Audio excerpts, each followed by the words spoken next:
Halo sobat terkasih dalam Tuhan Yesus Kristus, berjumpa kembali dengan saya di channel ini. Terima kasih buat teman-teman yang selalu setia mendukung perkembangan channel ini dengan cara subscribe, like, komen, dan share. Tuhan memberkati kita.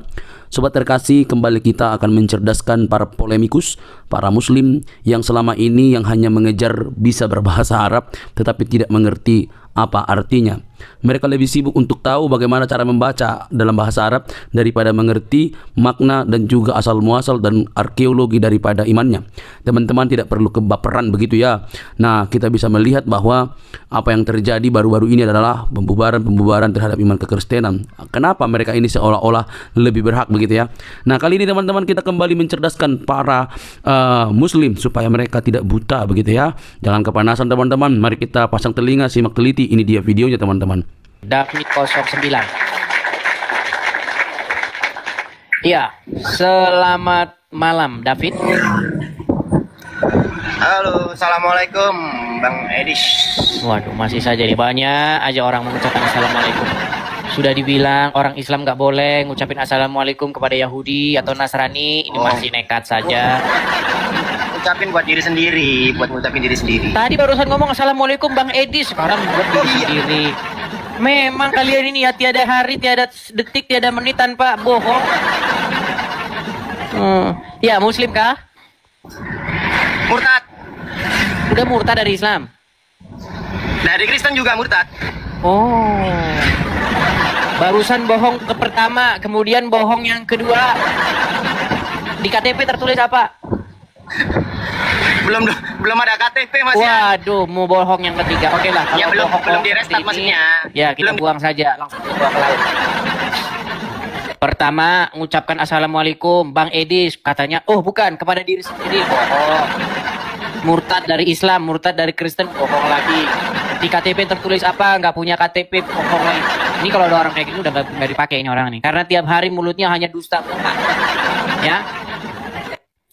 Oke ya, kita masih mengundang ya. Kita masih mengundang, silahkan ya teman-teman ya.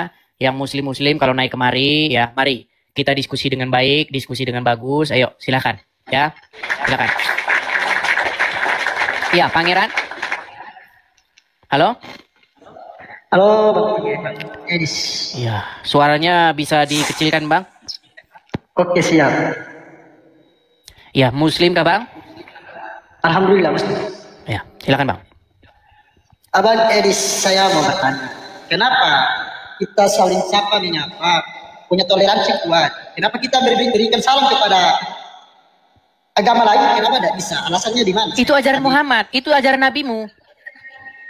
Ajaran Nabi kita tidak pernah berkata seperti itu, abang. Orang yang beragama sama abang saja masih punya toleransi memberikan salam kepada kita. Kenapa kita berikan salam kepada abang Edis saja tidak diterima? Baik, Edis, kalau saya tunjukkan. Saya takutkan satu saat Bang Edis jalan di jalan mendapatkan musibah di Indonesia. Itu yang saya takutkan. Iya, masalahnya saya Abang hanya jauh mengatakan sama ajaran agama saya. Anda. Oke, agama kami uruskan agamamu, jangan uruskan agama kami. Lu gimana? Nah iya toh. Oke, menurut Muhammad, kalau Anda bertemu dengan orang Yahudi, bertemu dengan orang Nasrani, apa perbuatan yang harus Anda lakukan? Berbuatlah baik sesama umat manusia. Ngarang, bebas Anda. Bukan yang bebas. Ini sudah biasa begitu Bang Baik, Edis. baik. Abang Anda bisa Edis, baca tulis? Jangan kau terlalu. Sebentar, Anda bisa baca tulis nggak? Tinggi-tinggikanlah dirimu dah. Sebentar, Napas yang apakah tidak Anda bisa baca diberikan, tulis? berikan perbaikilah dirimu. Jangan kau menjatuhkan nama agama-agama lain, tidak boleh jadi. Oke, Anda bisa baca tulis nggak? Kau tidak mau. Apakah Anda bisa baca tulis? Memang saya bisa baca tulis, makanya Oke. saya jadi manusia. Baik, baik, baik, baik. Ya. Anda memang sombong di atas Luar kesombongan, biasa. kau. Jelas. Nah, ya, baik. Coba mana kamera Anda biar saya suruh Anda baca. Ya. Oh, lari dia. Lari dia.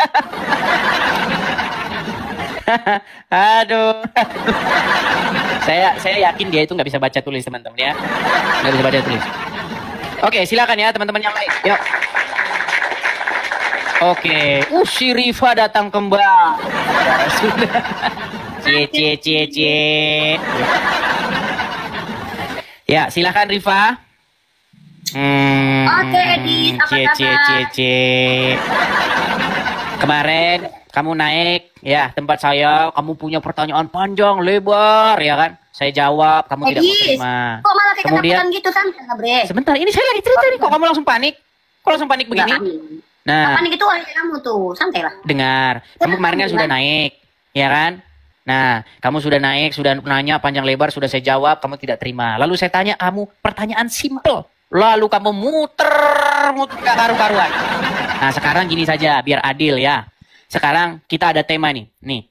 Akibat ikut Muhammad, orang ini minum kencing onta. Nah, lihat gambarnya. Nah, sekarang saya mau tanya sama kamu, Rifa. Apakah kamu setuju? Salah satu dampak dari umat manusia mengikuti Muhammad itu adalah manusia tersebut akan minum pipis onta seperti yang ada di gambar ini. Boleh jawab? Ya, silakan. Boleh nggak? Jangan diganggu, jangan di-mute. Boleh izinkan menjawab? Iya, dijawab Habis simpel menjawab- dulu sebelum kamu panjang lebar. Gini aja dah. Orang ini Kenapa minum kok kencing takut? onta, penyebabnya apa? Penyebab orang ini minum kencing onta apa? Motivasi itu ada dalam diri orang itu, tanya orang itu motivasinya kenapa? Loh. Oke, menurut kamu dia mengikuti tuntunan siapa? Minum kencing onta ini? Oke. Dalam kitabmu ada larangan minum kencing onta nggak? Aduh, ditanya inilah yang saya bilang. Waduh. Kamu ditanya apa? Jawabnya apa? Ada tidak Ini larangan gimana? minum kencing manusia dalam kitabmu? Ada nggak Yesus Rifa, ngajarin jangan minum dengar. kencing manusia? Orang ini minum kencing Kenapa? onta, dia mengikuti siapa? Orang itu minum kencing onta. Pertanyaannya di kitabmu Yesusmu ngelarang nggak minum kencing Nih, manusia? lihat nih, lari kan? Oke, sekarang begini. Kenapa Edis Sekarang kalau selalu begini. menjawab saya itu kayak Kenapa ketakutan kamu gitu? setiap saya tanya nggak pernah jawab? Kenapa? Karena agama kalian aneh. Kalian melihat aneh orang minum kencing onta, di agama kalian tidak ada larangan minum kencing manusia. Oke, sekarang saya tanya sama kamu. Orang ini minum kencing onta ngikutin siapa? Kamu mending minum kencing onta atau minum racun seperti perintah Yesus? Gak jauh kan? Kayak Oke, begini. nanti- Kayak begini Nggak tuh yang apa-apa. dimaksud Oke. yang dimaksud jagoan kalian. Dikik. Enggak. Saya mau tanya sama kamu sederhana saja. Boleh nggak Orang kita- ini minum kencing onta gara-gara Level. apa? Sama seperti pendetamu yang ada perintah untuk minum racun. Nggak dijawab maka kan? orang itu Enggak dijawab sama dia. Nggak, gini. Dalam Aduh, gini, Rifa, kalau gini, Rifa. ngobrol sama saya nggak usah Saya jadi putarkan perempuan. dulu ya. Cukup saya aja Gini. jadi perempuan. Bagaimana ceramah-ceramah ustadz-ustadz kalian seputar minum kencing onta ya? Biar enak. Ya. Nih, minum kencing unta. Bahkan kencingnya Muhammad pun diminum, kau tak tahu. Oh, nggak apa-apa. Daripada Nih. minum kencing Tuhanmu, Baik. kan nggak ada larangan. Lihat ya. minum orang. Ini videonya langsung orang ini nih, sebentar nih. Iya. Ini saya putarkan dulu, sabar ya. Iya, Saya nggak apa-apa. putarkan. Saya balik kamera saya. Nah, nih. Ini orangnya langsung nih. Nih. Ya. Alhamdulillah cara Pak Putri nih sudah mau bersedia nih. Baru naikkan tantangan minum segontak. Dapat hadiah dari jamaah turunan 50 real. Masya Allah. Bismillah. Duduk dulu lah. Kalau naikkan sudah jamaah artinya nanti bilang boleh kita coba walaupun seumur hidup sekali ya. Bismillah. Bismillah. Ya udah 3 kali tegukan. Bismillah. Udah belum? Kalau udah bilang ya. Kalau udah bilang. Kalau Oke, udah bilang stop dong. ya. Udah. Lihat nih. Jadi orang ini minum kencing onta itu sesuai dengan sunnah Nabi. Nah, sekarang saya tanya sunnah kamu. Itu artinya apa? Tunggu dulu, Sekarang saya sunnah tanya artinya kamu. apa? Sekarang saya tanya kamu, Ripa. Ripa, kamu kenapa sih Sebentar. berbelit-belit terus? Jangan berbelit dong. Edis kalau Yuk. di room, Edis kalau di room sendiri kenapa Coba, sih coba. takutan gitu sama saya? Apa penyebab seseorang minum kencing onta? Apakah gara-gara dia ngikut Muhammad atau gara-gara ikut Yesus? Coba jawab. Oke, gue jawab ya. Gue jawab, tapi bentar gue kasih data dulu nih, bentar. Gue juga pengen punya gambar-gambar kayak itu. Ya. Malah lari kemana-mana. Sabar dong. Ini orang yang ditanya. Enggak, Udah, enggak, udah. Kau dibawa aja. enggak, Kau ditanya apa, dijawab apa.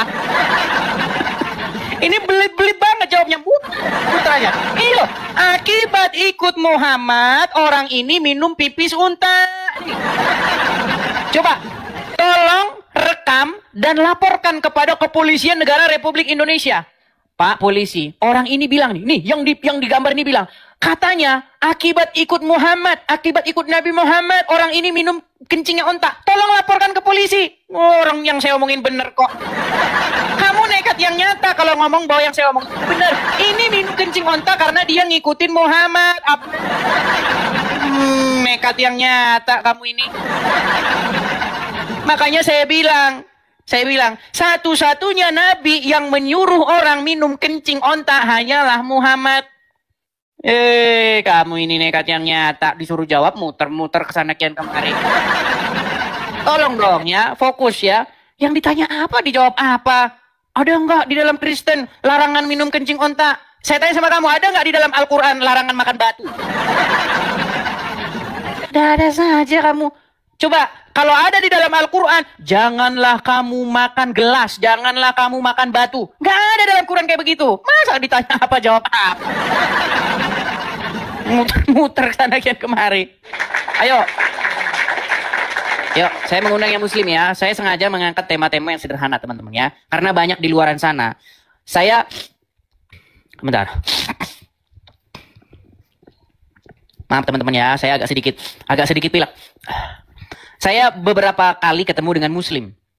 Begitu banyaknya orang-orang Islam yang tidak tahu bahwa di dalam ajaran agama Islam itu ada ajaran minum kencingnya onta. Nah, ini salah satunya.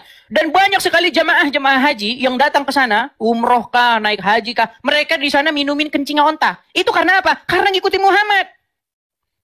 Coba laporin polisi sekarang, jangan besok, sekarang bilang. Katanya ini orang yang punya channel Edis TV, katanya akibat ngikutin Muhammad itu orang-orang Islam minumin kencing onta. Orang yang saya bilang ini itu benar kok, kamu mau mengatakan ini fitnah. Heran saya dengan kamu ya. Saya itu mengatakan yang benar, teman-teman. Kenapa kalian ini kok gelagapan itu? Jangan gelagapan ya. Nekat yang nyata kalian ini. Faiza. Ya. Selamat malam, Faiza. Selamat malam. Ya. Ya, selamat Ya, malam. silakan Faiza, nyalakan kamera. Halo Faiza. Ya, nanti dulu, Bang. Jangan lama-lama, Faiza. Nah, gitu. Sabar Ya, dong, Faiza. Bang. Mana kameranya, Faiza? Oke. Udah ya? Coba aku turunkan. Aku baru pulang nih, Bang. Agak sedikit mundur. Iya, agak sedikit mundur. Ah, ya, sip. Oke. Ya, silakan Faiza. Saya ucapkan dulu selamat malam. Apakah Anda seorang muslimah? Alhamdulillah. Oke, silakan Faiza. Memangnya anjuran minum pipis itu yang pertama diwajibkankah? Kan katanya Nabi Muhammad menganjurkan apa mewajibkan apa untuk pengobatan gitu. Gini, begini Faiza, kita tidak membahas teknisnya. Intinya, banyak orang-orang Islam minum air kencingnya onta. Tapi kan tidak dianjurkan dan tidak diwajibkan kan? Apa dianjurkan itu? Dianjurkan itu diperintahkan kan? Ya, ada Oke, nggak? baik. Saya bacakan hadisnya ya. Saya tampilkan di layar ya. Ini teman-teman, ini Ya. salah satu contoh bagaimana banyak sekali orang Islam tidak tahu. Ya, tidak tahu masalah ini. Oke, coba saya minta Faiza coba bacakan dulu. Saya balik dulu biar nggak menghalangi badan saya. Silakan. Coba diriwayatkan dari, silakan. Diriwayatkan dari Abbas Anas. bin Malik. Anas ya. Anas bin Malik ia bercerita. Ada sejumlah orang dari suku Uki Ukel dan Urana dan yang Urana. datang menemui Nabi Shallallahu Alaihi Wasallam. Namun mereka mengalami sakit karena tidak betah di Madinah. Oke. Berarti karena sakit ya. Oke. Berarti kan ada penyebabnya kenapa Iya. minum itu ya. Lalu Lalu Rasulullah Shallallahu Alaihi Wasallam memerintahkan mereka. memerintahkan. Nah, ini saya bantu. Memerintahkan Kalau mereka. memerintahkan berarti Ya, memerintahkan, ya. kalau Nabi menyuruh, wajib tidak umat muslim taat? Ya, wajib. taat. Wajib. Oke, berarti perintah atau tidak? Itu kan di sini udah jelas ya tertulis memerintahkan kan karena untuk Perintah. mengobati ya. Oke, lalu memerintahkan. Mereka untuk mendatangi kandang unta Mm, dan menyuruh mereka untuk minum air kencingnya. minum air dan kencingnya dan susunya. dan susunya. Lalu Nah, dalam riwayat lain ditambahkan, oh, ini dari hadis riwayat mana ini? riwayat Bukhari ada, riwayat Muslim Bukhari ada. dan Muslim. Di Dan riwayat mereka lain pun ya. melakukannya. Sehingga mereka apa itu? Sehingga mereka gemuk. Syarat itu hingga mereka sehat Iya, mereka Dan- sehat dan menjadi gemuk. menjadi gemuk. Oke, Berarti itu baik. untuk pengobatan. Oke, Gini, baik. Bang. Jadi sebentar gini. Ya. Jadi Bukan sekarang kamu sesuatu sudah yang diharamkan saja ya, Bang. Kalau Baik, untuk Faiza. pengobatan diperbolehkan, Oke, Bang. baik. Ya. Oke, jadi Faiza. Untuk, konsumsi sehari-hari itu ya tak boleh. Kalau Oke, untuk baik. pengobatan diperbolehkan. baik, Faiza, jadi kamu setuju bahwasanya minum kencing onta ini adalah perintah Nabi? Ya, nggak apa-apa kalau untuk pengobatan ya. Setuju. Oke, lalu pertanyaan saya kepada kamu. Menurut riwayat hadis yang tadi, orang-orang muslim yang datang ke sana ke Arab Saudi, ngabisin banyak duit, bahkan jual tanahnya. Lalu sampai Arab mereka minum-minum kencing onta, ada dasarnya?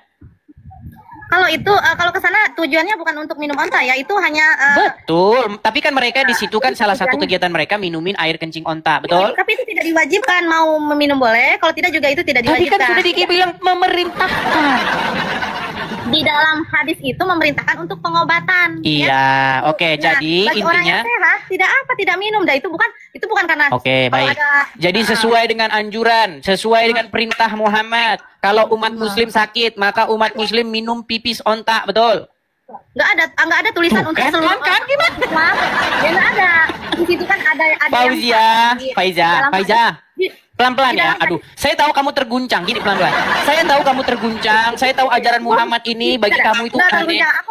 Aku bangga loh jadi Oke, umatnya Nabi jadi begini. Muhammad. Aku bangga Jadi ya. menurut sunnah Muhammad, kalau ada orang sakit, maka minum pipis onta, betul? Tapi kalau ada orang yang sakit ya, di situ ada yang kan? bertanya. Gimana sih? Tadi katanya konteksnya untuk pengobatan, betul? Tapi kan itu untuk Aduh, orang ya yang berat ini bertanya memang ya, nih. bukan diwajibkan. Ya. Faiza. Beda. Kamu Seperti sudah ini pernah sholat juga lihat belum banyaknya umat Muslim yang ke Arab minumin air kencing onta? Saudara aku ke Arab tapi nggak minum air kencing onta. Bukan, yang saya tanya, kamu pernah lihat nggak? Begitu banyaknya video-video yang beredar, mereka ke Arab minumin air kencing onta. Ya itu tergantung orangnya mau minum apa enggak. Kalau ada Faiza ini nggak nyambung sih. Nggak, kamu pernah lihat nggak video-video orang di Arab, orang-orang Indonesia pergi ke Arab minumin air kencing onta? Enggak, aku Nggak pernah lihat. Nah, begini, saya bilang sama kamu. Sesuai hadis yang barusan kita baca tadi. Mereka meminum air kencing onta atas perintah siapa? Baginda Nabi untuk Perintah mengobati. Muhammad. Jadi orang ini pun meminum air kencing onta karena dia terinspirasi dari ajaran Muhammad, betul? Ya. Betul. Apa salahnya? Nah, berarti Ada kesalahan, apakah ada orang Kristen sakit hati gitu? Kenapa ini dibahas? Maksudnya, kenapa? begini. Apa Ketika, enggak salah? baik saya jawab, apa Apa hubungannya dengan tidak Kristen? diminum? Begini, apa hubungannya dengan Kristen? Gini, Ya, ada nah, ustadz-ustadz ulama-ulama kalian seperti Abdul Somad, Zakir Naik, dan lain-lain sebagainya, ngemis-ngemis, ngais-ngais bahwa Yesus kami menubuatkan bahwa akan datang seorang nabi yang bernama Muhammad. Nah, saya bilang, mustahil Yesus kami menubuatkan seorang nabi macam Muhammad. Karena apa? Karena dia ngajarin orang minum pipis onta. Jadi nggak mungkin. Kenapa membawa-bawa? Nggak ada hubungannya ke sana. Loh, Kalau masalah gini itu loh. memang ada kan di Gini dalam loh, Quran terserah ada mau kan, nabi kata-kata. kalian suruh minum kencing onta kek, suruh Nah, minum air comberan kek, nggak masalah. Nggak masalah, Ini aja. ya. Gini, yang jadi masalah ketika kalian kait-kaitkan nabi kalian itu ke Yesus kami. Intinya gini, agamamu. Betul, Faiza, betul. Harusnya seperti itu. Jangan kalian tempel-tempelkan Nabi Arab ke Injil kami. Nggak boleh. Kita ikut.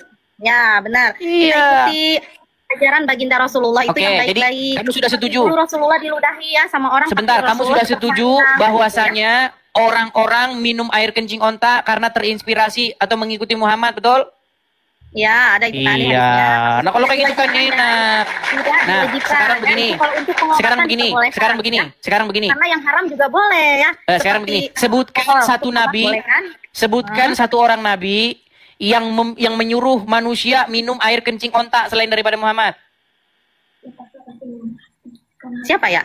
Ya sebutkan. Kalau ada, saya lompat dari Monas. Aku baru baca hadis ini untuk pengobatan Rasulullah menganjurkan itu untuk Oke, pengobatan. berarti kamu setuju untuk pengobatan. Nggak Dan kamu apa-apa. setuju bahwa saran dari Nabi itu saran yang bagus dari Allah, betul? Nggak apa-apa. Oke, berarti Apapun kalau umat yang Muslim, diperintahkan kalau Rasulullah itu untuk sakit, kebaikan, ya. mereka harusnya minum apa? Boleh minum onta. Nah, obat yang lain boleh. sesuai dengan perintah Muhammad, kalau umat Muslim sakit, mereka harus minum apa? Tapi tidak diwajibkan ya. Gimana sih? Tidak ada tulisan Gimana? diwajibkan. Diperintahkan. Kalau Muhammad memerintahkan berarti wajib nggak? Sunnah, beda. Kalau sunnah itu apa Berarti yang kalau diajarkan Muhammad Rasulullah, menyuruh sholat, dijalani. coba sebentar. Kalau Muhammad menyuruh orang berwudu, berarti itu sunnah. Boleh tidak dilaksanakan? Wajib. Jadi harus tahu kan. mana yang wajib, mana yang Sebentar sunnah, harus tahu, sunnah, sebentar wajib. ya. Karena itu kita kan Gini, pedoman Faiza. kita, Al-Quran Faiza, kamu mau Kalau jujur yang nggak? namanya- Faiza, sebentar. Ya? Kamu mau jujur nggak dengan diri kamu sendiri? Ya, kenapa? Mau jujur Kenapa? nggak terhadap diri kamu sendiri? Mau jujur? Boleh. Oke, Apa yang mau ditanyain? pelan-pelan ya, biar kamu dengar apa yang saya bicarakan, biar kita nggak debat Ya. kusir. Kalau Muhammad memerintahkan, maka itu hukumnya wajib atau boleh tidak dilaksanakan? Sunnah. Oke, Dilakukan, baik. mendapat pahala, Baik. tidak dilakukan. Ketika tidak berdosa. Muhammad memerintahkan, kalau mau sholat harus ambil air wudhu dulu. Karena itu di Al-Quran ada wajib. Kalau sholat memang wajib. Oke. Ya. Jadi kalau Muhammad memerintahkan sesuatu boleh tidak dilaksanakan? Boleh, karena itu Boleh sunnah. Kalau tidak dilakukan, tidak dosa, dilaksanakan. ya. Oke, saya tunjukkan Nah, ayatnya ya. Nanti ada tapinya. Oh, Tapi sekarang kita ada sebagai tapinya. umat- Iya, boleh, tidak berdosa. Kan aku Kalau bilang, Muhammad tidak memerintahkan berdosa. boleh tidak dilaksanakan. Tidak berdosa, tidak melakukan seperti ini ya, Bang. Ada sunnah-sunnah Nabi kan yang kalau dilakukan kita mendapat pahala, tidak dilakukan juga tidak dosa, ya. Karena Jadi kita umat yang menurut beriman, Al-Qur'an kita- perintah Muhammad itu boleh tidak dilaksanakan. Ya kalau yang wajib. Yang perintah dari Allah seperti sholat itu wajib. Puasa wajib. Zakat. Oke, itu kan wajib. di mana dalilnya bahwa perintah minum kencing onta itu nggak wajib? Di mana dalilnya bahwa minum onta itu wajib? Tadi kan sudah saya bilang, lalu Muhammad memerintahkan untuk mendatangi Cari tulisan mendatangi wajib. kandang onta, betul? Ya. Itu memerintahkan untuk orang itu yang bertanya. Karena dia Iya. kan sakit. Waktu Tidak Muhammad ada bilang di wajib hadis seluruh sholat juga orang kepada Islam. orang itu juga, sama. Tidak ada. Ya, tapi Ketika kan tidak ada Muhammad tulisan. memerintahkan dalam sholatmu, kamu harus baca Al-Fatihah misalnya. Apakah Wajib, itu diperintahkan kepada kamu atau kepada orang itu? Wajib. Kalau Al-Fatihah kalau Di mana tidak ada dalilnya bahwa wajib baca Al-Fatihah ketika sholat dalam Quran? mau ada Al-Fatihah tidak sah sholatnya ya. Iya, di mana ayatnya dalam Quran kalau sholat itu wajib baca Al-Fatihah? Ini mau bahas tema air kencing apa gimana satu-satu Karena dong. kamu Tema itu bilang dulu, bahwasanya kalau Muhammad ngomong kalau nggak ada di Quran berarti boleh tidak dilaksanakan. Nah di dalam Quran nggak ada perintahnya wajib baca Al-Fatihah, nggak ada. Abang murtadin ya? Iya kan? Abang Jangan Islam, kemana-mana. Tadi kan kamu bilang bahwasanya aku kalau tanya aja tidak ke Abang. ada di dalam Al-Quran maka boleh tidak dilaksanakan, betul?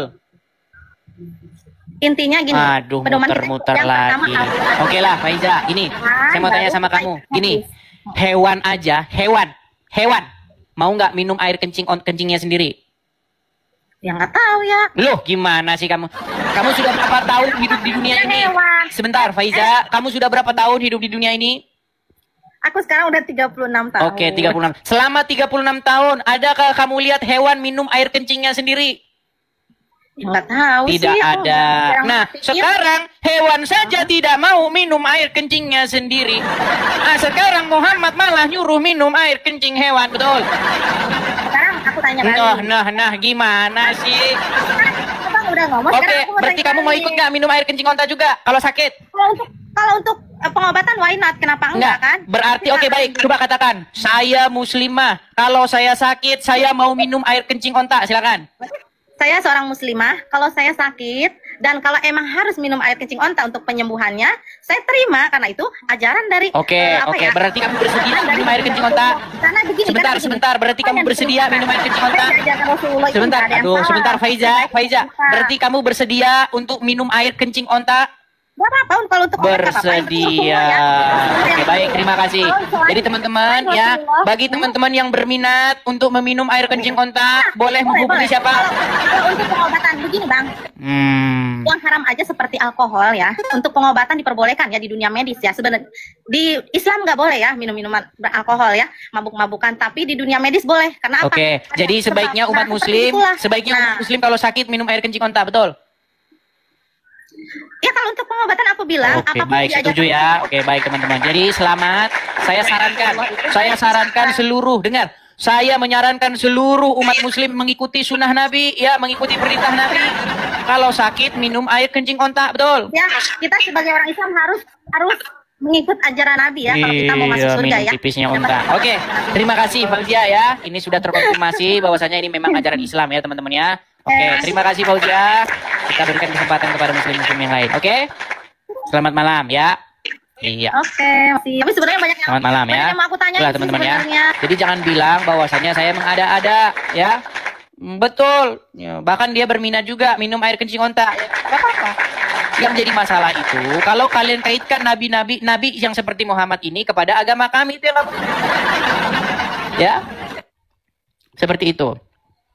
Kita nggak urusan mau Muhammad nyuruh minum kencing onta, kita itu nggak urusan. Yang menjadi urusan ketika kalian kait-kaitkan Muhammad itu kepada kekristenan, kait-kaitkan Muhammad kepada Yesus, seperti itu, ya teman-teman ya.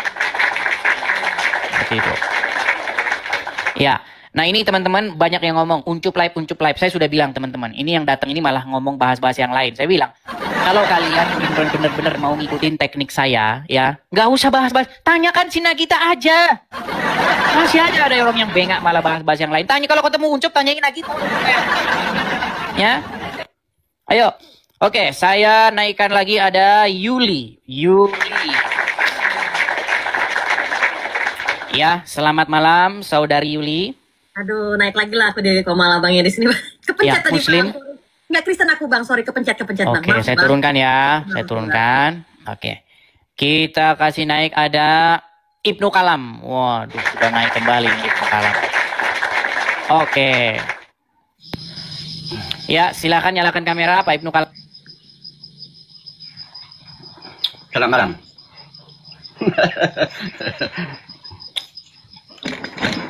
Ya, silakan Pak Kalam.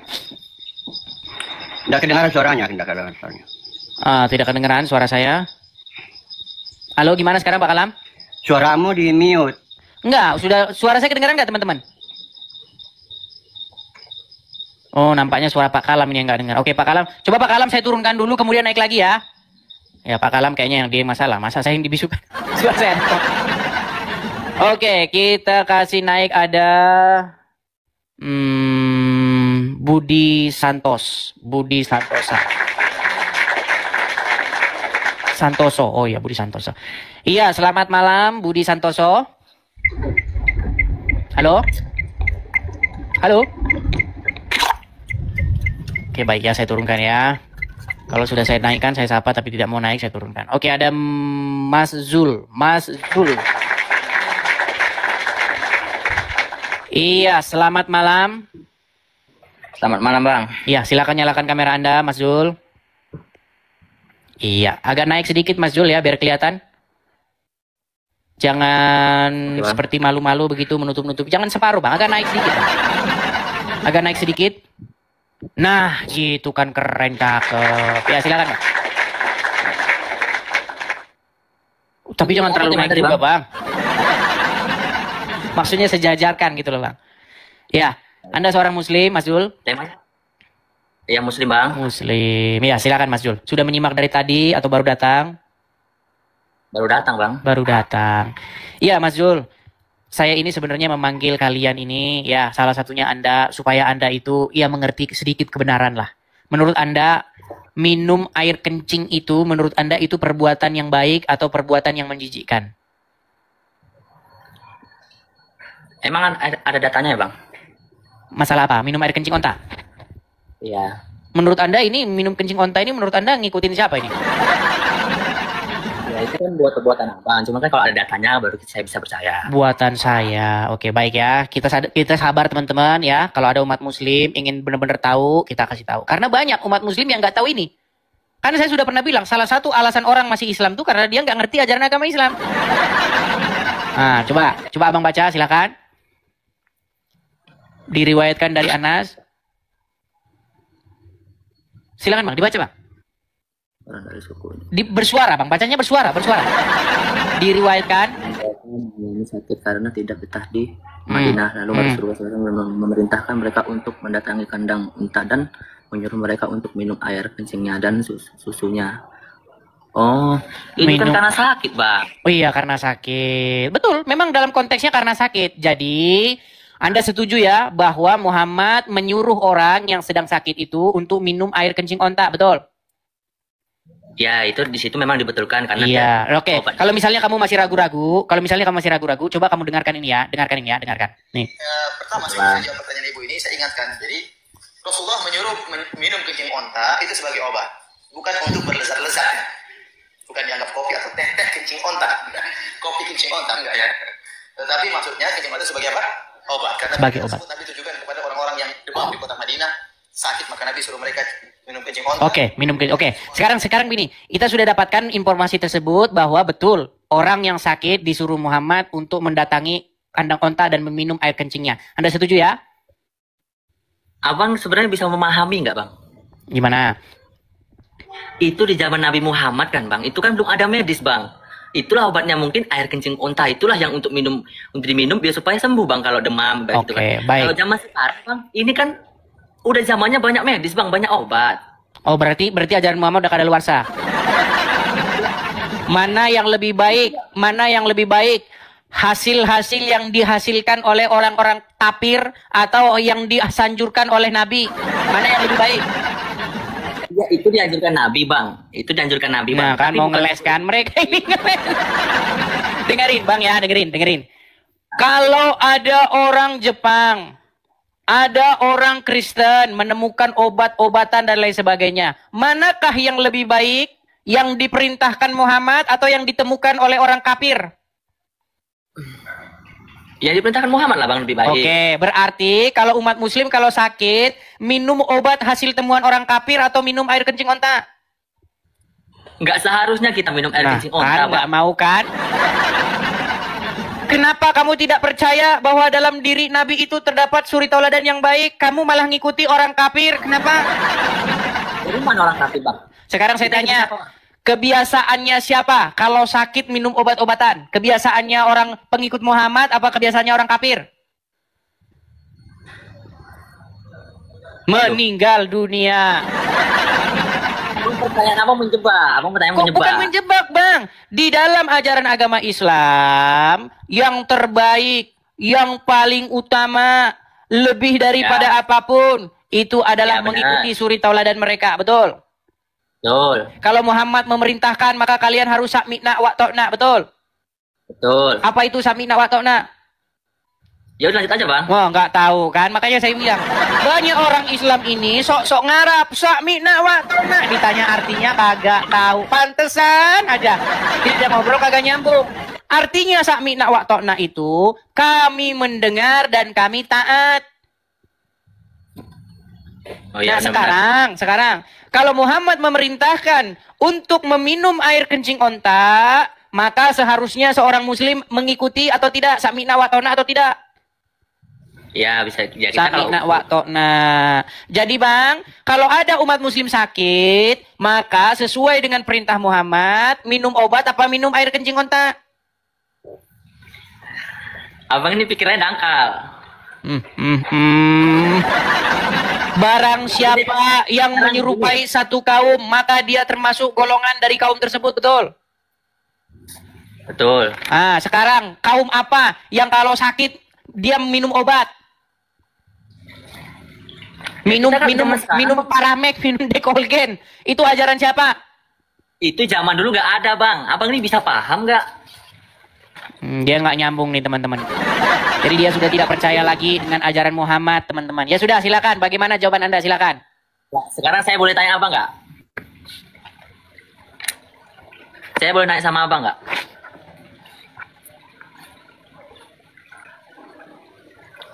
Bang?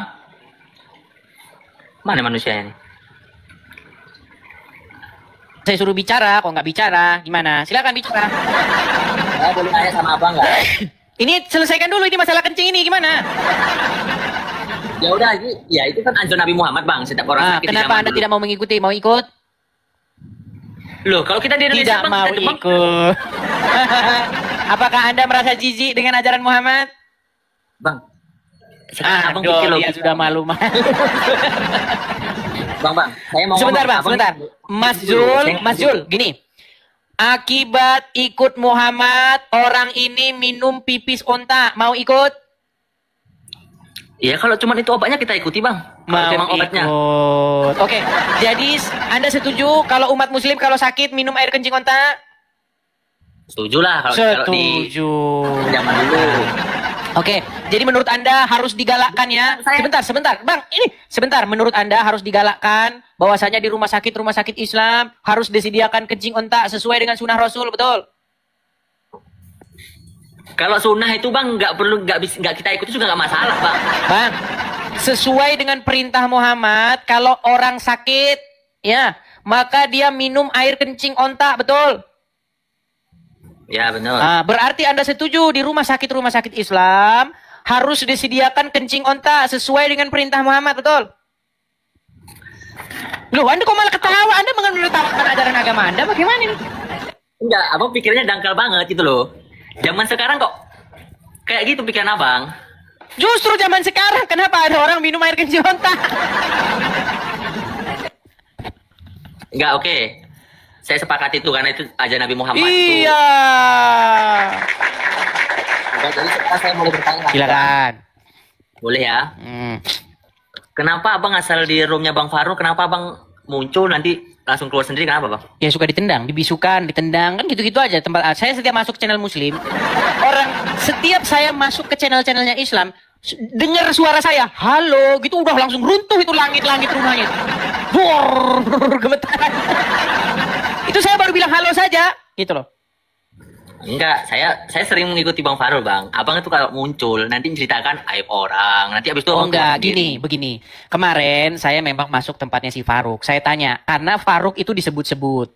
Karena si Uncup, Yusuf PI, dia itu saya dengar. Makanya mau saya konfirmasi kepada si Farouk. Saya dengar, dia itu katanya agak sedikit dalam tanda kutip maksa-maksa si Farouk untuk menerima donasi mushaf Quran. Seperti itu. Karena ada informasi yang beredar. Menurut informasi yang beredar ini, mau saya konfirmasi dulu nih. Makanya sekarang abang pergi ke Yusuf PI, tanyakan. Apakah benar Ustadz Yusuf, kabar yang beredar, katanya Nagita itu selingkuhanmu? Coba bilang begitu. Ini masih juga ada orang Kristen yang bahas-bahas yang lain tempat untuk ini. Saya sudah bilang kepada teman-teman yang lain. Kalau kalian mau ngikuti metode saya ini kan sudah malang melintang nih di dunia diskusi lintas iman. Yang ditanya jangan masalah itu dulu, yang ditanya Nagita dulu. Nah sekarang abang bersiap naik ke sana tempat Yusuf PI, tanyakan masalah Nagita. Masalah kabar itu kan belum akurat, Bang. Iya makanya itulah pentingnya dikonfirmasi, bertabayun. Betul? Ya betul, tapi kenapa Bang kemarin tuh langsung keluar, Bang? Lobi, kan sudah saya bilang, saya tempat si Farouk itu, tempat channel-channel Muslim yang lain nggak bertahan lama ditendang. Karena mereka tiada sanggup, tiada mampu mendengarkan suara saya. Ditendang apa abang langsung pergi? Loh, tanyakan saja sama si Farouk itu. Kadang-kadang begini, kadang-kadang di tempat-tempat Muslim itu, mereka itu punya moderator. Jadi mereka nggak tahu kalau moderatornya ngeluarin saya. Nah, tempat saya ini nggak ada moderatornya. Jadi kalau yang ngeluarin berarti saya yang ngeluarin. Kalau saya punya moderator itu bisa mengeluarin orang. Tanpa saya tahu. Begitu. Iya, memang iya Bang Farouk pakai moderator. Tapi Bang ya, berapa kali Bang Farouk masuk ke lab abang ini nggak pernah. Nggak pernah dia masuk ke tempat saya itu cuman berapa sekali atau 2 kali. Dan saya tanya waktu itu, dia trauma langsung. Berarti tujuan kalian itu memerangi orang supaya dapat duit. Dia bilang iya. Diperangi sampai bayar duit. Nah, itu ada. Ya Bang, kita lupakan aja Bang. Ini saya bertanya tentang Kristen Bang ya, kan karena Bapak itu membawa orang Islam jadi ikut Kristen gitu Bang ya. Silakan. Saya sedikit. Gini aja Bang. Ini kan sudah simpel Bang. Yes, kalau Anda ikut Tuhan Yesus, Anda tidak akan mungkin ke Arab minumin air kencing hewan di sana. Anda setuju? Setuju? Tunggu dulu Bang, saya bicara dulu Bang. Silakan. Jadi saya mau bahas tentang Alkitab ini di Yohanes 5:30 ini. Mas, apa maksudnya gitu Bang? Apa itu? Yang Yohanes 5:30 Bang. Ya apa? Bacakan saja. Nah, di sini dia kan menjelaskan dia itu hanya utusan gitu Bang. Kenapa kok sampai sekarang jadi Tuhan gitu Bang? Apa maksudnya jadi Tuhan itu? Ya kan Tuhan umat Kristen kan Tuhannya Yesus Bang. Enggak, yang saya maksudkan jadi Tuhan itu maksudnya apa? Enggak, kan ini di sini Yesus menjelaskan di Yohanes 5:30. Apa di situ? Bacakan, coba bacakan. Nah, aku tidak dapat berbuat apa-apa dari diriku sendiri. Aku menghakimi sesuai dengan apa yang aku dengar. Dan penghakimanku adil. Terus? Sebab aku tidak menurut kehendakku sendiri. Melainkan kehendak dia yang mengutus aku. Yang mengutus aku. Jadi kan dia utusan gak sih Bang? Betul. Nah terus kok bisa Yesus Tuhan, gimana ceritanya tuh Bang? Oke, baik Bang. Jadi kata Tuhan di dalam Bible yang ditujukan kepada Yesus itu merujuk kepada gelarnya Sang Mesias Bang. Dia sebagai Sang Mesias. Ya terus Bang? Ya itu, Anda tahu nggak Mesias itu apa? Jadi gini Bang ya. Jadi kalau membaca Bible, kita itu harus mengerti konteks keyahudian. Jadi orang-orang Yahudi pada zaman Yesus, mereka itu menanti-nantikan datangnya Sang Mesias. Nah, Sang Mesias itu gelar bagi Sang Mesias itu, orang Yahudi tidak memanggil namanya, tetapi memanggil gelarnya, Adon, atau Tuan, atau Gusti, Lord, begitu. Akan datang nanti Sang Mesias ini. Seperti itu, Bang. Oh, berarti termasuk Tuhan Yesus itu Mesias itu Bang yang akan datang gitu Bang ya? Iya. Akan datang gitu, kepercayaan umat Kristen akan datang gitu Bang ya? Iya, jadi misalnya seperti dalam Lukas pasal yang pertama ya. Di situ ketika ada para penggembala domba, ada malaikat mengabarkan kepada para penggembala di situ, hari ini telah lahir bagimu Kristus Tuhan. Nah, kata Tuhan itu adalah gelarnya Sang Mesias itu. Makanya orang-orang Yahudi paham, maksud kata Tuhan di situ adalah the Messiah itu, Sang Mesias. Oh, gitu Bang ya. Jadi kebanyakan tuh Bang, saya kan juga banyak berteman tuh sama orang Kristen Bang ya. Ini saya rata-rata banyak sih berteman sama orang Kristen. Orang tuh kan di situ sering kayak makan babi itu, atau babi itu kan kayak satu-satu dulu Bang, jangan kemana-mana. Kita fokus dulu sampai selesai. Nah, maksudnya begini Bang. Jadi sebenarnya gini Bang, kalau Abang tanya sama saya nih, apakah saya percaya bahwa setan itu Tuhan juga? Saya itu juga percaya setan itu Tuhan. Tuhannya orang-orang yang menuhankan setan. Dan di dunia ini, itu lebih banyak orang yang menuhankan setan. Ya benar. Iya. Di dalam Bible, bahkan perut itu juga Tuhan. Perut. Nih ya, saya tunjukkan ayatnya ya. Nih. Jadi biar kita mengerti Bang, maksudnya Bang ya. Saya akan tunjukkan ya Bang ya, ayatnya ya. Sebentar, biar Abang paham. Jadi kalau Abang membaca Bible itu paham dengan yang namanya konteksnya ya. Sebentar ya.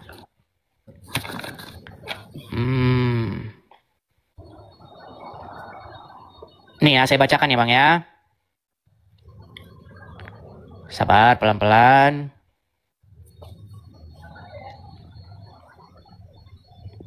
Misalnya di dalam Filipi 3 ayat 19 ya. Kira-kira perlu saya tampilkan di layar ya Bang ya. Filipi 3 ayat 19. Saya bacakan di sini. Nih Bang ya, saya tampilkan, saya balikkan dulu kamera saya. Nih ya. Oke, nih. Kelihatan Bang yang saya bold ini? Yang saya bold warna hijau? Nggak pada kelihatan Bang, kecil-kecil. Oke, saya bacakan saja ya nih. Kita mulai dari yang 18. Karena seperti yang telah kerap kali kukatakan kepada kamu, dan yang kunyatakan pula sekarang sambil menangis, banyak orang yang hidup sebagai seteru salib Kristus. Kesudahan mereka ialah kebinasaan. Tuhan mereka, nih, ada di sini ada kata-kata Tuhan ini. Tuhan mereka ialah perut mereka. Ya. Nah, di dalam Al-Qur'an kalau Anda baca Al-Qur'an, di Al-Qur'an itu juga menyebutkan Tuhan mereka adalah hawa nafsu mereka. Mereka menjadikan hawa nafsu mereka sebagai Tuhannya. Nah, di dalam Injil juga ada ungkapan bagaimana perut itu bisa menjadi Tuhannya seseorang. Nah, makanya saya bilang berkali-kali, apa sih pengertian kata Tuhan itu? Saya sudah jelaskan itu Bang, panjang lebar itu saya jelaskan di channel saya berseri-seri. Sampai orang udah pada enak dengernya. Jadi, kata Tuhan itu Bang, kalau bahasa Inggrisnya itu Lord ya, atau bahasa Arabnya itu ilah atau Rob. Itu adalah sesuatu apapun yang kepadanya kamu menaklukkan diri. Ketika kamu menaklukkan diri terhadap sesuatu, dan kamu dikendalikan oleh sesuatu itu sebenarnya dia sudah menjadi Tuhanmu. Hawa nafsu bisa menjadi Tuhannya seseorang. Ketika seseorang itu dikendalikan, dikuasai oleh hawa nafsunya. Makanya banyak orang kan, dia korupsi, ya kan? Dia melakukan hal-hal yang jahat karena dia mempertuhan setan itu dengan mengikuti kemauan-kemauannya. Dan Yesus juga sudah mengatakan di dalam Injil. Ya kan? Kamu ingin membunuh aku karena kamu melakukan kehendak-kehendak Bapamu dan Bapamu itu adalah iblis, gitu. Seperti itu, Bang. Nah, jadi di dalam kekristenan, seperti saya nih orang Kristen, saya itu diwajibkan, Bang, menjadikan Yesus itu sebagai my Lord, sebagai Tuhan, sebagai Tuhan saya. Supaya saya melakukan apa yang Dia mau, gitu. Hidup saya itu wajib dikendalikan oleh Yesus sebagai Sang Firman itu. Gitu, Bang. Itu maksudnya, intinya bahwa Yesus itu sebagai Tuhan atas diri saya, begitu. Nah, seorang Kristen itu wajib menjadikan Yesus sebagai Tuhannya. Dan itu bukan syirik, Bang. Banyak orang Muslim bilang, Berarti itu namanya syirik dong katanya. Bukan gitu, pola pikirnya bukan begitu Bang. Pola pikirnya begini. Kita itu tidak mungkin menjadikan Bapa di surga sebagai Tuhan tanpa menjadikan firman-Nya sebagai Tuhan. Dan kita tidak mungkin menjadikan firman-Nya sebagai Tuhan tanpa menjadikan Roh Kudus-Nya sebagai Tuhan. Jadi bukan musyrik begitu. Justru itu adalah bagaimana cara kita menjadikan Bapa di surga sebagai Tuhan kita dengan menjadikan firman-Nya sebagai Tuhan. Sebenarnya di dalam Islam itu ada pemahaman yang sedikit banyak hampir sama gitu. Contoh gini Bang, sebagai seorang Muslim, bisa nggak Anda mempertuhan Allah tanpa mempertuhan Muhammad? Ya kalau ajaran Muslim sih Muhammad itu kan cuma utusan Bang. Nah ini kan nggak nyambung lagi makanya kita nggak nyambung Bang. Bahasa kita ini memang nggak nyambung Bang. Makanya saya sering ngomong itu Bang, pengertian mempertuhan itu apa gitu loh Bang. Di dalam pikiran Abang itu mempertuhan itu apa sih? Ya kita mempertuhannya penyembahan kita Bang. Jadi kalau mempertuhan hawa nafsu itu gimana? Ya itu nggak tahu lagi Bang, karena itu nggak didesain. Iya, memang sedikit sulit Bang, karena memang yang orang pahami mempertuhan itu artinya menganggap engkaulah sang pencipta, itu mempertuhan di tengah-tengah masyarakat. Gitu. Ini, Bang, jadi kalau mempertuhan hawa nafsu engkaulah sang pencipta. Kalau mempertuhan perut mereka, perut, engkaulah sang pencipta. Gitu. Karena pengertian mempertuhan tuh masyarakat tuh banyak nggak lulus. Orang-orang awam itu banyak yang nggak bisa menjelaskan mempertuhan itu apa. Mempertuhan itu menurut orang-orang awam adalah menganggap sesuatu itu sang pencipta. Itu mempertuhan di tengah-tengah masyarakat. Ya benar. Makanya yang saya maksud mempertuhan bukan itu. Dan tidak pernah mempertuhan di dalam Al-Quran maupun Bible pengertiannya seperti itu. Mempertuhan Allah itu maksudnya bukan menganggap Allah sang pencipta, bukan. Mempertuhan Allah itu maksudnya kamu menghambakan diri kepada Allah itu. Melakukan perintah-perintah Dia, itu mempertuhan. Nah, bagaimana cara kamu menghambakan diri kepada Allah? Menuruti Allah. Bagaimana caranya? Tanpa menuruti Muhammad. Gak bisa. Apakah bisa seorang Muslim mengikuti Allah tanpa mengikuti Muhammad? Gak bisa. Gak bisa. Hah? Iya benar. Gak bisa. Nah di dalam kekristenan Bang, kita tidak bisa mempertuhan Bapa di sorga tanpa mempertuhan Yesus, itu gak bisa. Tidak bisa seseorang mempertuhan Yesus tanpa mempertuhan Roh Kudus. Makanya kami percaya dengan yang namanya Roh Kudus. Nah, Roh Kudus itu yang singgah di hati seseorang. Nah, Roh Kudus itulah yang mengendalikan seseorang. Dia harus melangkah kemana. Makanya ketika hidup seseorang dikuasai oleh Roh Tuhan, dia akan melakukan kehendak-kehendak Tuhan. Jadi mempertuhan Roh Kudus itu sebenarnya cara bagaimana kita mempertuhan Bapa di sorga. Jadi itu bukan kemusyrikan, Bang. Jadi jangan bilang berarti mempertuhan ini syirik begitu. Karena mempertuhan selain Bapa di surga yang mengutus Yesus, enggak gitu. Justru itu cara mempertuhan Bapa di surga itu. Karena baik Yesus baik Roh Kudus itu datangnya keluar dari Bapa di surga. Yesus mengatakan aku datang dan keluar dari Bapa, begitu. Jadi Yesus itu adalah pengejawantahan daripada Bapa di surga. Jadi bukan musyrik, Bang. Jadi makanya saya mengundang bukan cuma kepadamu saja, kepada seluruh umat manusia. Datang, menjadikanlah Yesus sebagai Tuhan Anda. Yang mengendalikan hidup Anda. Caranya bagaimana? Caranya dengan cara menjadikan Roh Kudus sebagai Tuhan Anda. Yang mengendalikan hidup Anda. Nanti kalau tingkat pemahaman Anda sudah sampai situ, nanti Anda paham. Seperti itu. Nah sekarang Bang, yang saya lihat di dalam dirimu, yang Anda pertuhan, yang bertahta di hatimu, yang menguasai dirimu adalah seorang manusia yang ada di Arab sana, namanya Muhammad. Itulah kenapa Anda masuk kamar mandi pakai kaki kiri, keluar pakai kaki kanan. Karena yang mengendalikan hidupmu Muhammad. Pagi-pagi Anda ambil air, hirup-hirup 3 kali, kemudian sembur-sembur. Betul-betul kan? Betul nggak? Anda lakukan semua itu karena siapa? Karena Muhammad. Karena Anda melakukan keinginannya Muhammad. Ya karena itu kan perintah Allah, Bang. Iya, makanya saya bilang perintah Allah dengan perantaraan Muhammad, kan gitu. Ya benar. Ya, iya. Artinya kamu melakukan kehendak-kehendaknya Muhammad.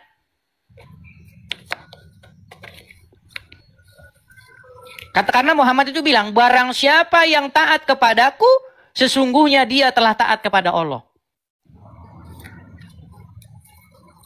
Gitu, Bang. Nah, makanya saya mengundang Anda untuk mengganti yang bertahta di hatimu. Untuk mengganti yang berdaulat di dalam hidupmu. Dari Muhammad menjadi Yesus. Gitu, Bang. Karena yang layak bertahta di hati seseorang itu adalah Yesus. Bukan Muhammad. Kalau Muhammad bertahta di hatimu, Bang, bentar lagi abang pergi ke Arab minum air kencing onta. Betul nggak? Ini contohnya misalnya seperti yang saya bilang ini, Bang. Ini, saya kasih contoh ya, Bang, ya, ini. Kenapa orang ini bisa minum air kencing onta? Karena di dalam diri dia, yang menjadi otoritas di dalam hidup dia itu Sang Muhammad itu. Makanya dia sampai minum kencing onta ini karena Muhammad itu berotoritas atas hidup dia. Berdaulat atas hidup dia. Nah, saya sebagai seorang Kristen, saya ajak Anda supaya yang berdaulat di dalam diri Anda itu adalah Roh Kudus. Kalau Roh Kudus yang berdaulat di dalam hidupmu, Yesus yang berdaulat dalam hidupmu, Bapa di sorga yang berdaulat dalam hidupmu, pasti kamu tidak akan pergi ke Arab minumin air kencing. Gak akan mungkin, Bang. Mustahil. Tapi kalau Muhammad dan Allah yang berdaulat dalam hidupmu, bentar lagi abang nanti pergi ke Arab minumin air kencing seperti ini. Itu, Bang. Jadi itu kok sebenarnya inti daripada agama itu. Udah diteleponin sama Juma itu jangan-jangan.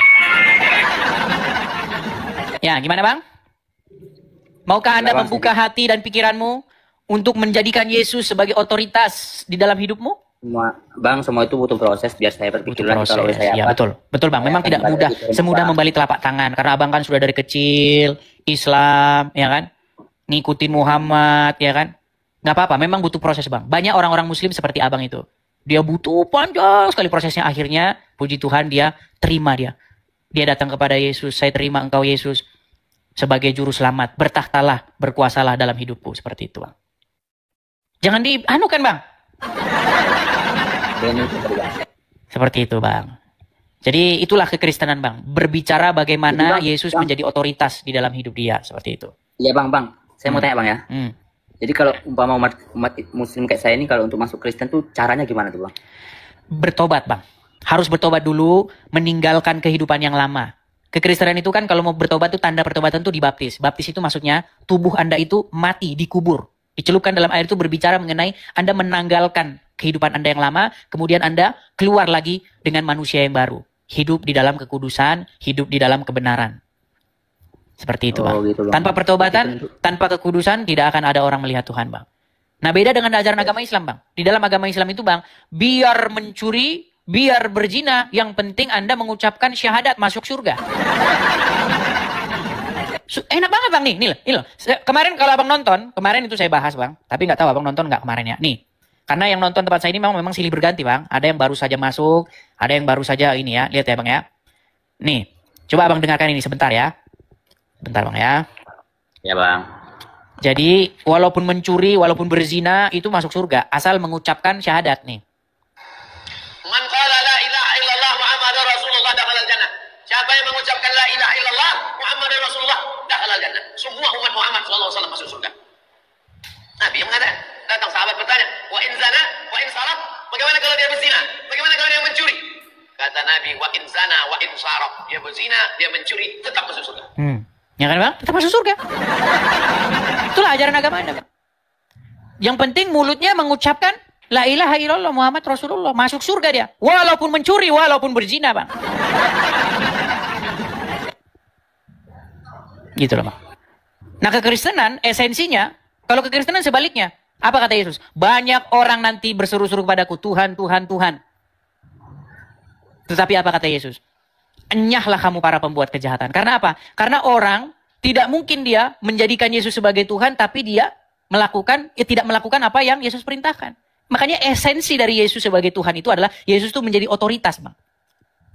Makanya di dalam Bible, hukum yang paling terutama itu adalah menjadikan Bapa di surga itu sebagai Tuhannya.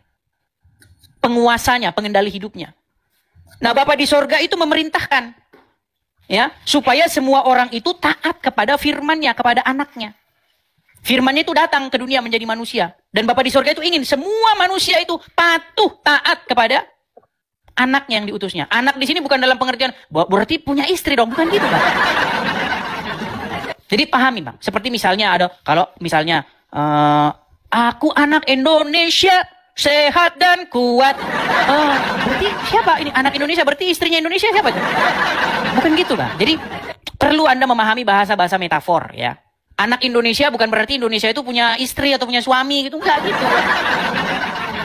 Gitu, Bang. Jadi anak itu berbicara hubungan gitu. Bapak dan anak itu berbicara mengenai hubungan, kedekatan gitu.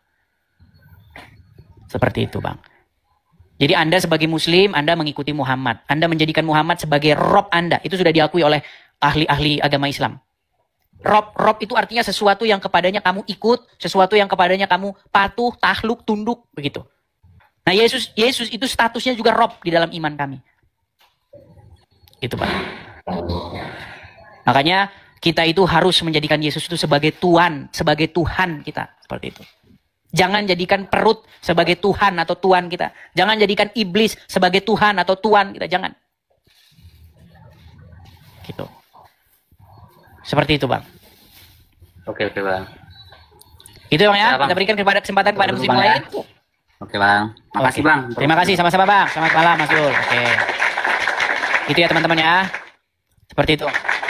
Kalau datang muslim ke sini jangan kepanasan ya. Jangan kesultanan gitu. Bentar, teman-teman, ada yang mau bicara dengan saya. Ya, teman-teman ya, sekali lagi kita beriklan dulu, teman-teman ya. Teman-teman, mari teman-teman dukung, support ya, support cita-cita atau keinginan kita bersama sebenarnya, teman-teman ya. Walaupun sebenarnya yang berencana atau berkeinginan itu saya, teman-teman. Jadi saya berkeinginan supaya teman-teman saya itu di sini ada semacam satu kediaman, satu tempat untuk melanjutkan apologetika seperti ini, teman-teman. Karena apa? Karena dalam waktu panjangnya, teman-teman. Kalau jangka waktu pendek sih nggak perlu kita memikirkan tempat gitu. Tapi karena kita masih memikirkan jangka panjang ke depan, jadi teman-teman saya ada rencana untuk mendirikan rumah apologet. Ya, jadi rumah apologet itu saya gunakan untuk menarasi begini. Jadi untuk on air, mengudara seperti ini. Untuk menjawab orang-orang Islam yang suka membahas-bahas agama kita. Seperti Juma, Donditan, Zakir Naik, dan kawan-kawan, Nandar, dan lain sebagainya. Karena kalau kita menjawab dari negeri Konoha, itu pasti teman-teman udah dijemput, kita udah nggak ini lagi. Udah dijemput. Jadi kita memang harus menghindar. Nah itu sudah saya lakukan, teman-teman. Saya itu sudah meninggalkan apa yang saya punya. Saya tinggalkan rumah saya tinggalkan pekerjaan saya tinggalkan kenyamanan yang saya miliki. Supaya saya bisa on air, bisa mengudara. Supaya saya bisa menjawab orang-orang Islam yang seperti mereka itu. Teman-teman. Nah makanya dibutuhkan tempat di sini, teman-teman. Untuk jangka panjangnya itu kita membutuhkan tempat. Supaya kita tidak, pengeluaran juga bisa kita tekan dan lain sebagainya. Asal ada sajalah begitu ya, teman-teman ya. Nah itu saya menggalang teman-teman. Collector dari teman-teman. Kalau teman-teman tergerak hatinya, teman-teman bisa support saya. Mampir teman-teman ke profil saya. Ketik saja profil saya, ini ada kolektor di situ, linknya di berandanya. Klik saja YouTube saya, ada semua di situ. Nah di YouTube saya itu, teman-teman, bagi yang nonton di YouTube sekarang, ada tulisan berjalan itu. Nah itu ada banknya di situ. Teman-teman bisa lihat ya nomornya juga. Ada Zelle-nya bagi teman-teman yang di US. Begitu, teman-teman. Bagi teman-teman yang masih bingung, nggak ngerti apa itu link, apa itu YouTube, apa itu Zelle, apa itu apa, ini teman-teman, support langsung ke sini ya, teman-teman ya. Untuk kolektor rumah apologet di sini, teman-teman. Mudah-mudahan teman-teman ya tergalang dananya dan kita bisa mendirikan rumah apologet di sini ya, supaya kita bisa berapologet dengan tenang ya, kita bisa on air ya. Sebagaimana mereka itu bahkan ada di mana-mana, teman-teman ya, seperti APII itu dan teman-temannya itu mereka di mana-mana. Mereka ada APII cabang ini, APII cabang Jawa Barat, APII cabang Riau, APII cabang Medan. Mereka di setiap provinsi ada, teman-teman. Kalau kita susah kita mendirikan rumah apologet di Konoha. Yang ada kita langsung digerebek masa. Nah, kita mendirikan rumah untuk berapologet itu di sini, teman-teman, ya. Memang bukan dari negeri Konoha, kita buatnya di sini. Jadi teman-teman yang mau mensupport, teman-teman bisa support saya di sini ya, teman-teman ya. Sorry teman-teman ya, saya agak sedikit pilek, mohon maaf. Oke, kita lanjutkan kembali ya, teman-teman ya. Kita lanjutkan kembali. Kita undang yang muslim-muslim ya untuk naik ke sini. Si Ripa datang lagi nih, si Ripa ini. Ini gimana si Ripa ini? Aduh, Ripa ini disuruh tanya apa, jawab apa. Halo Ripa. Kau kenapa kamu ditanya apa, jawabnya apa? Gimana, sudah siap sekarang, sudah mau menjawab? Ya gantian kan kita. Gua ya, jawab, tadi belum kelar ini. Tanya. Takut. Saya kemarin sudah menjawab kamu. Kamu saya tanya satu pertanyaan saja, kamu berbelat-belit. Sekarang kamu saya tanya satu pertanyaan juga berbelat-belit. Gimana? Oh dong. Gantian. Boleh nggak deal? Satu pertanyaan, boleh? Oke, baik. Selesaikan dulu pertanyaan dari saya. Ya, siap. Oke. Tapi janji ya. Teman-teman yang Kristen, jangan lupa kasih duit, dia lagi miskin di Amerika. Ya. Oke, sekarang Rifa, sekarang saya tanya sama kamu Rifa, coba, apakah kamu setuju bahwasanya orang ini minum air kencing onta karena dia mengikuti ajaran Muhammad? Belum tentulah, tergantung dia, tanya dia dulu lah. Jadi kalau ada orang Islam minum air kencing onta, dia terinspirasi dari siapa kalau begitu? Yang minum kan bukan Nabi Muhammad, orang Islam ikuti Nabi Muhammad kan? Iya, berarti dia mengikuti perintah siapa kalau gitu? Mana ada perintahnya kepada kami yang normal ini minum air kencing onta? Mana ada dalilnya? Oke, baik. Coba kamu saya suruh baca hadis aja lah kalau begitu. Tanya. Ya udah kalau gitu kamu saya suruh baca hadis aja. Coba nih. Coba kamu baca hadisnya yuk. Baca, ya. Yuk, coba baca hadisnya. Sebentar. Nggak kelihatan. Baca lah. Bentar. Nah, coba nih kamu baca nih, yuk.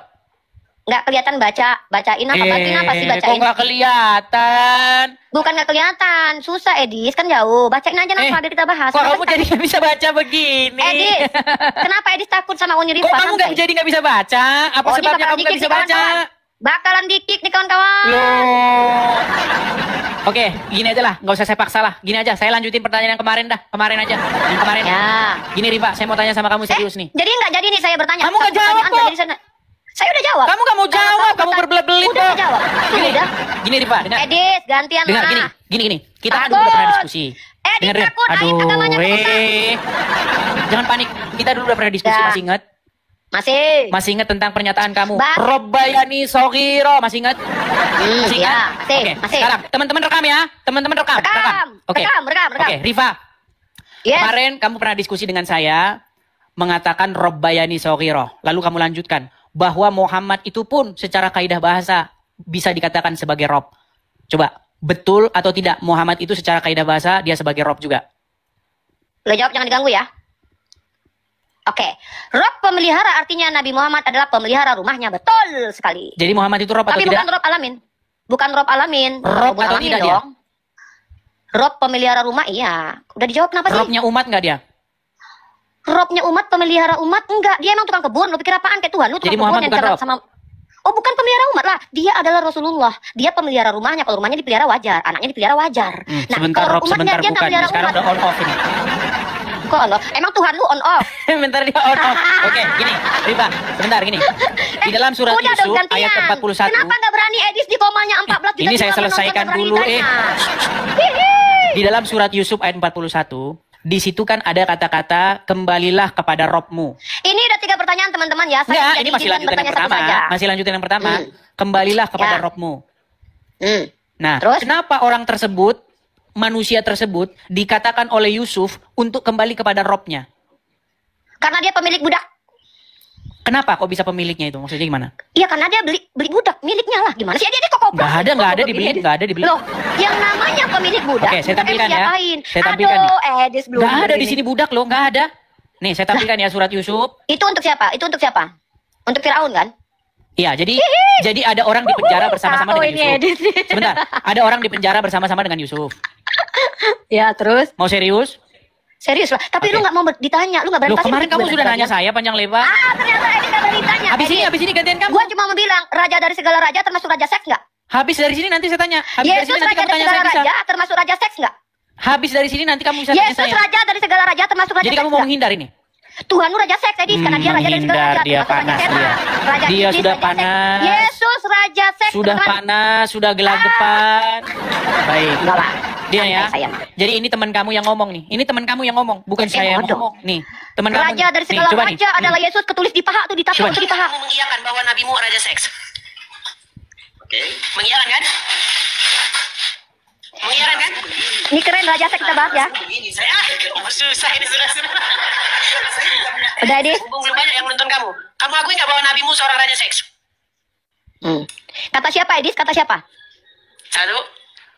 Kata siapa Edis? Ya, kata siapa? Rashid. Kata siapa? Rashid. Oke. Yang bergerak manusia berkulub, manusia berburung yang disunat yang bentar. Manusia berburung yang bergelar kamu kok panik begitu? Siapa yang memiliki kekuatan setara 30 laki-laki, kekuatan seksual setara 30 laki-laki? Kalau Tuhan punya burung, dia nge-seks lebih hebat manusia. Gimana? Rifa, gak usah lari kemana-mana. Siapakah manusia di bawah kolong langit ini yang kekuatan seksualnya setara 30 laki-laki? Siapa? Yesus, karena dia raja dari segala raja. Nggak percaya dia, baik. Berarti Yesus bisa ngaca nggak? Saya tampilkan hadisnya ya. Saya tampilkan Hebat hadisnya. mana Yesus dari Nabi Muhammad? Mereka Hebat udah mana kehabisan Yesus dari Nabi cara, Muhammad? mereka menghujat terus teman-teman. Saya Enggak ada tanya, dalilnya. kok menghujat? Nih. Yesus punya burung nggak? Yesus Nabi punya burung nggak?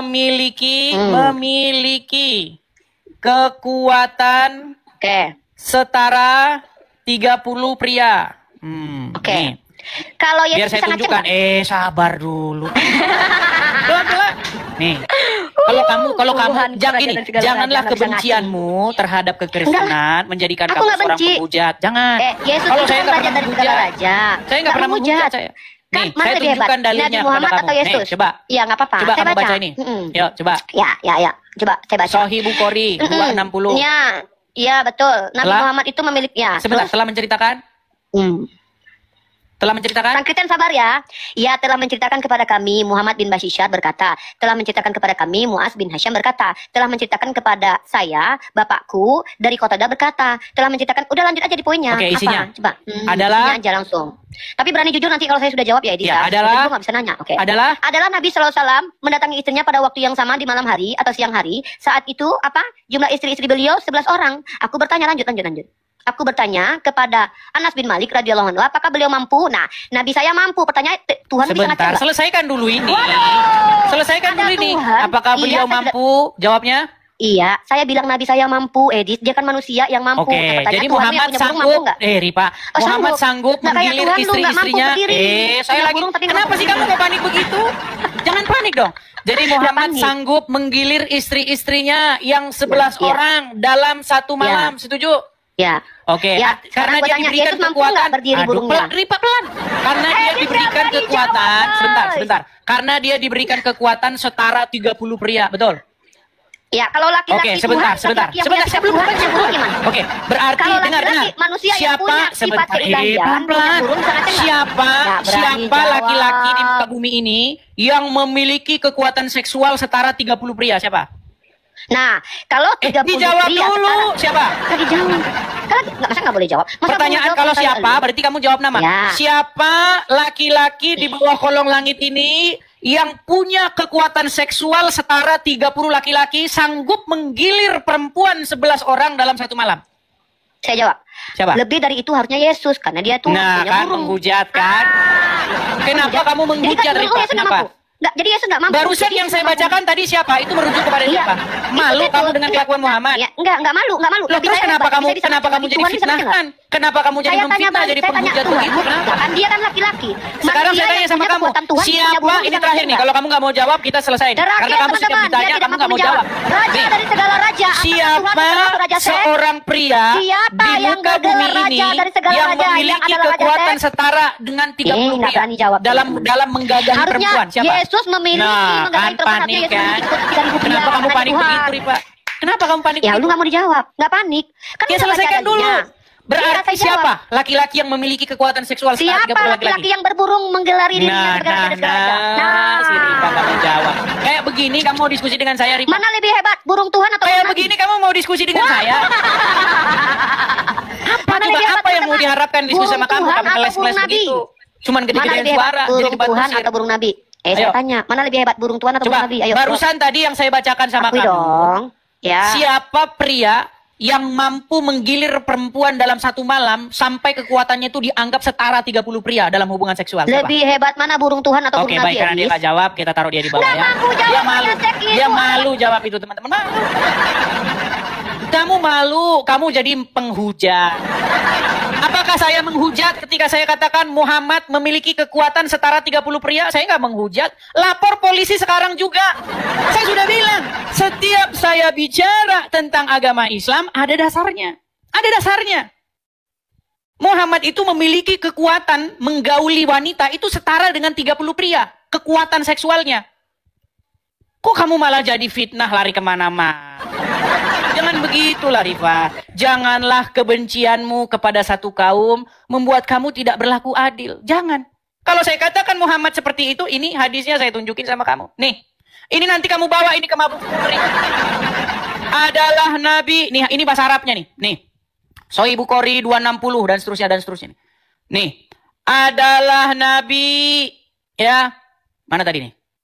Aku bertanya kepada Anas. Mana nih? Nah ini ya. Adalah Nabi SAW mendatangi istrinya pada waktu yang sama. di malam hari atau di siang hari. Saat itu jumlah istri beliau 11 orang. Aku bertanya kepada Anas bin Malik radhiyallahu anhu, apakah beliau mampu maksudnya mampu menggilir istrinya yang 11 ini? Ya. Jawabnya, beliau diberikan kekuatan setara 30 laki-laki. Nih. Kenapa kamu jadi memfitnah kepada yang lain, Rifa? Bahkan Rashid ini sudah mengatakan nih. Ini sudah saya upload videonya dan gara-gara ini si Rashid disidang nih. Ini akun saya yang asli ya teman-teman ya. Jadi teman-teman yang bertanya, "Bang, akun abang itu yang mana sih? Kok banyak sekali?" Karena banyak sekali orang yang bikin akun palsu, teman-teman. Jadi kalau teman-teman mau tahu, akun saya itu hanya ini. Saya punya satu lagi akun tapi udah nggak pernah lagi saya pakai. Sudah hampir berapa bulan nggak saya pakai, 4 bulanan. Ini yang saya pakai nih. Followersnya sebentar lagi 200.000. Ya, jadi teman-teman follow biar genap 200.000. Nih, salah satu diskusi saya yang viral, ini pernyataan Rashid. Nih ya, nih. Betul nggak kamu mengiyakan bahwa nabimu raja seks? Oke, mengiyakan kan? Mengiyakan kan? Sebentar, narasimu begini, saya susah ini sudah. Saya tidak punya seks, belum banyak yang menonton kamu. Kamu akui nggak bahwa nabimu seorang raja seks? Halo? Saya sudah mengakui kemarin kan? Mantap. Ini loh. Sudah mengakui dia bahwa nabinya raja seks. Apa lagi? Sudah diakuinya gitu. Jadi jangan berputar-putar. Yuk, silakan yuk. Kalau mau diskusi janganlah. Kamu tuh benci, ya kan? Langsung kamu gelagapan bahasamu kacau balau. Jangan gitu. Yuk, mari silakan yuk. Kita undang kembali ada sebentar. Jin Bandel. Jin Bandel. Oke, kita kasih negatif Jin Bandel.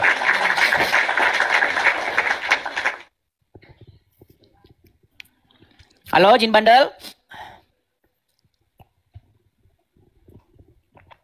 Terima kasih topinya. Jin Bandel. Oke, Jin Bandel tidak nyambung, teman-teman ya. Hanif Iskandar. Sekali lagi teman-teman ya, si Uncup ini saya mau ngomong sama dia. Ini si Uncup lagi live nih. Apakah dia berani ketika dia ditanya? Bentar, ini saya turunkan dulu Hanif nih, sebentar. Sebentar ya, nanti dulu. Si Uncup siaran. Ini muter-muter ini. Saya suruh teman-teman kalau mampir tempat Uncup, tanyain masalah Nagita ya. Halo, selamat malam. Gimana kabarnya? Ustaz, kabar baik, puji Tuhan. Ustaz sehat? Alhamdulillah sehat. Pak Babe gimana? Sehat, puji Tuhan, Ustaz. Baik, omongkan dulu lah seperti biasa. Kita lihat apakah dia akan bertanya tentang masalah Nagita ya. Jangan yang buram ya, kemarin tuh buram-buram. Aduh. Tangkap Edis katanya, tangkap. Tangkap karena apa, Abdul? Memangnya Regan langsung lihat gitu. Lama-lama nih saya sepil juga teman-teman ya. Saya sepil juga nih.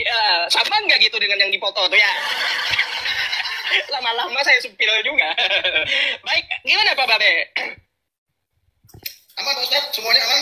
Aman. Nah, gimana? Nasi kuning cempaka aman? Aman. Oh, ini yang datang anu nih kayaknya. Enggak anu. Bentar. Nggak bisa Pak Ustaz. Oh ya, nggak apa-apa Pak Babe. Dari dulu kan memang kita tahu sama Pak Babe ya. Maunya nanya, nggak mau ditanya. Nggak mau. Iya. Gimana Pak Babe, gimana? Iya Pak Ustaz, cuma dikit aja pertanyaan saya Pak Ustaz. Namanya itu Pak Ustaz. Loh, kok Pak Babe kenapa turun, naik lagi lah? Ditendang sama Uncup. Ditendang sama Uncup nggak berani. Jadi teman-teman, gini teman-teman, salah satu saya kasih tahu kepada kalian, salah satu metode debat, metode diskusi itu Anda harus mampu menjatuhkan mental lawan. Saya kasih tahu kiat-kiatnya. Nah, makanya kalau masuk ke tempat Yusuf PI ya, coba tanyain. Halo Yusuf PI, saya mau nanya masalah Nagita. Nah, tanya aja begitu. Apakah Uncup akan masih siaran lagi? Ya, itu tips dari saya. Kalau teman-teman nggak biasa berdebat, teman-teman nggak biasa adu argumen, saya kasih tahu cara-cara berargumentasi itu salah satunya adalah jatuhkan mental lawan bicara Anda ya. Oke, kita kasih naik ada Hanif Iskandar. Oke, Hanif Iskandar.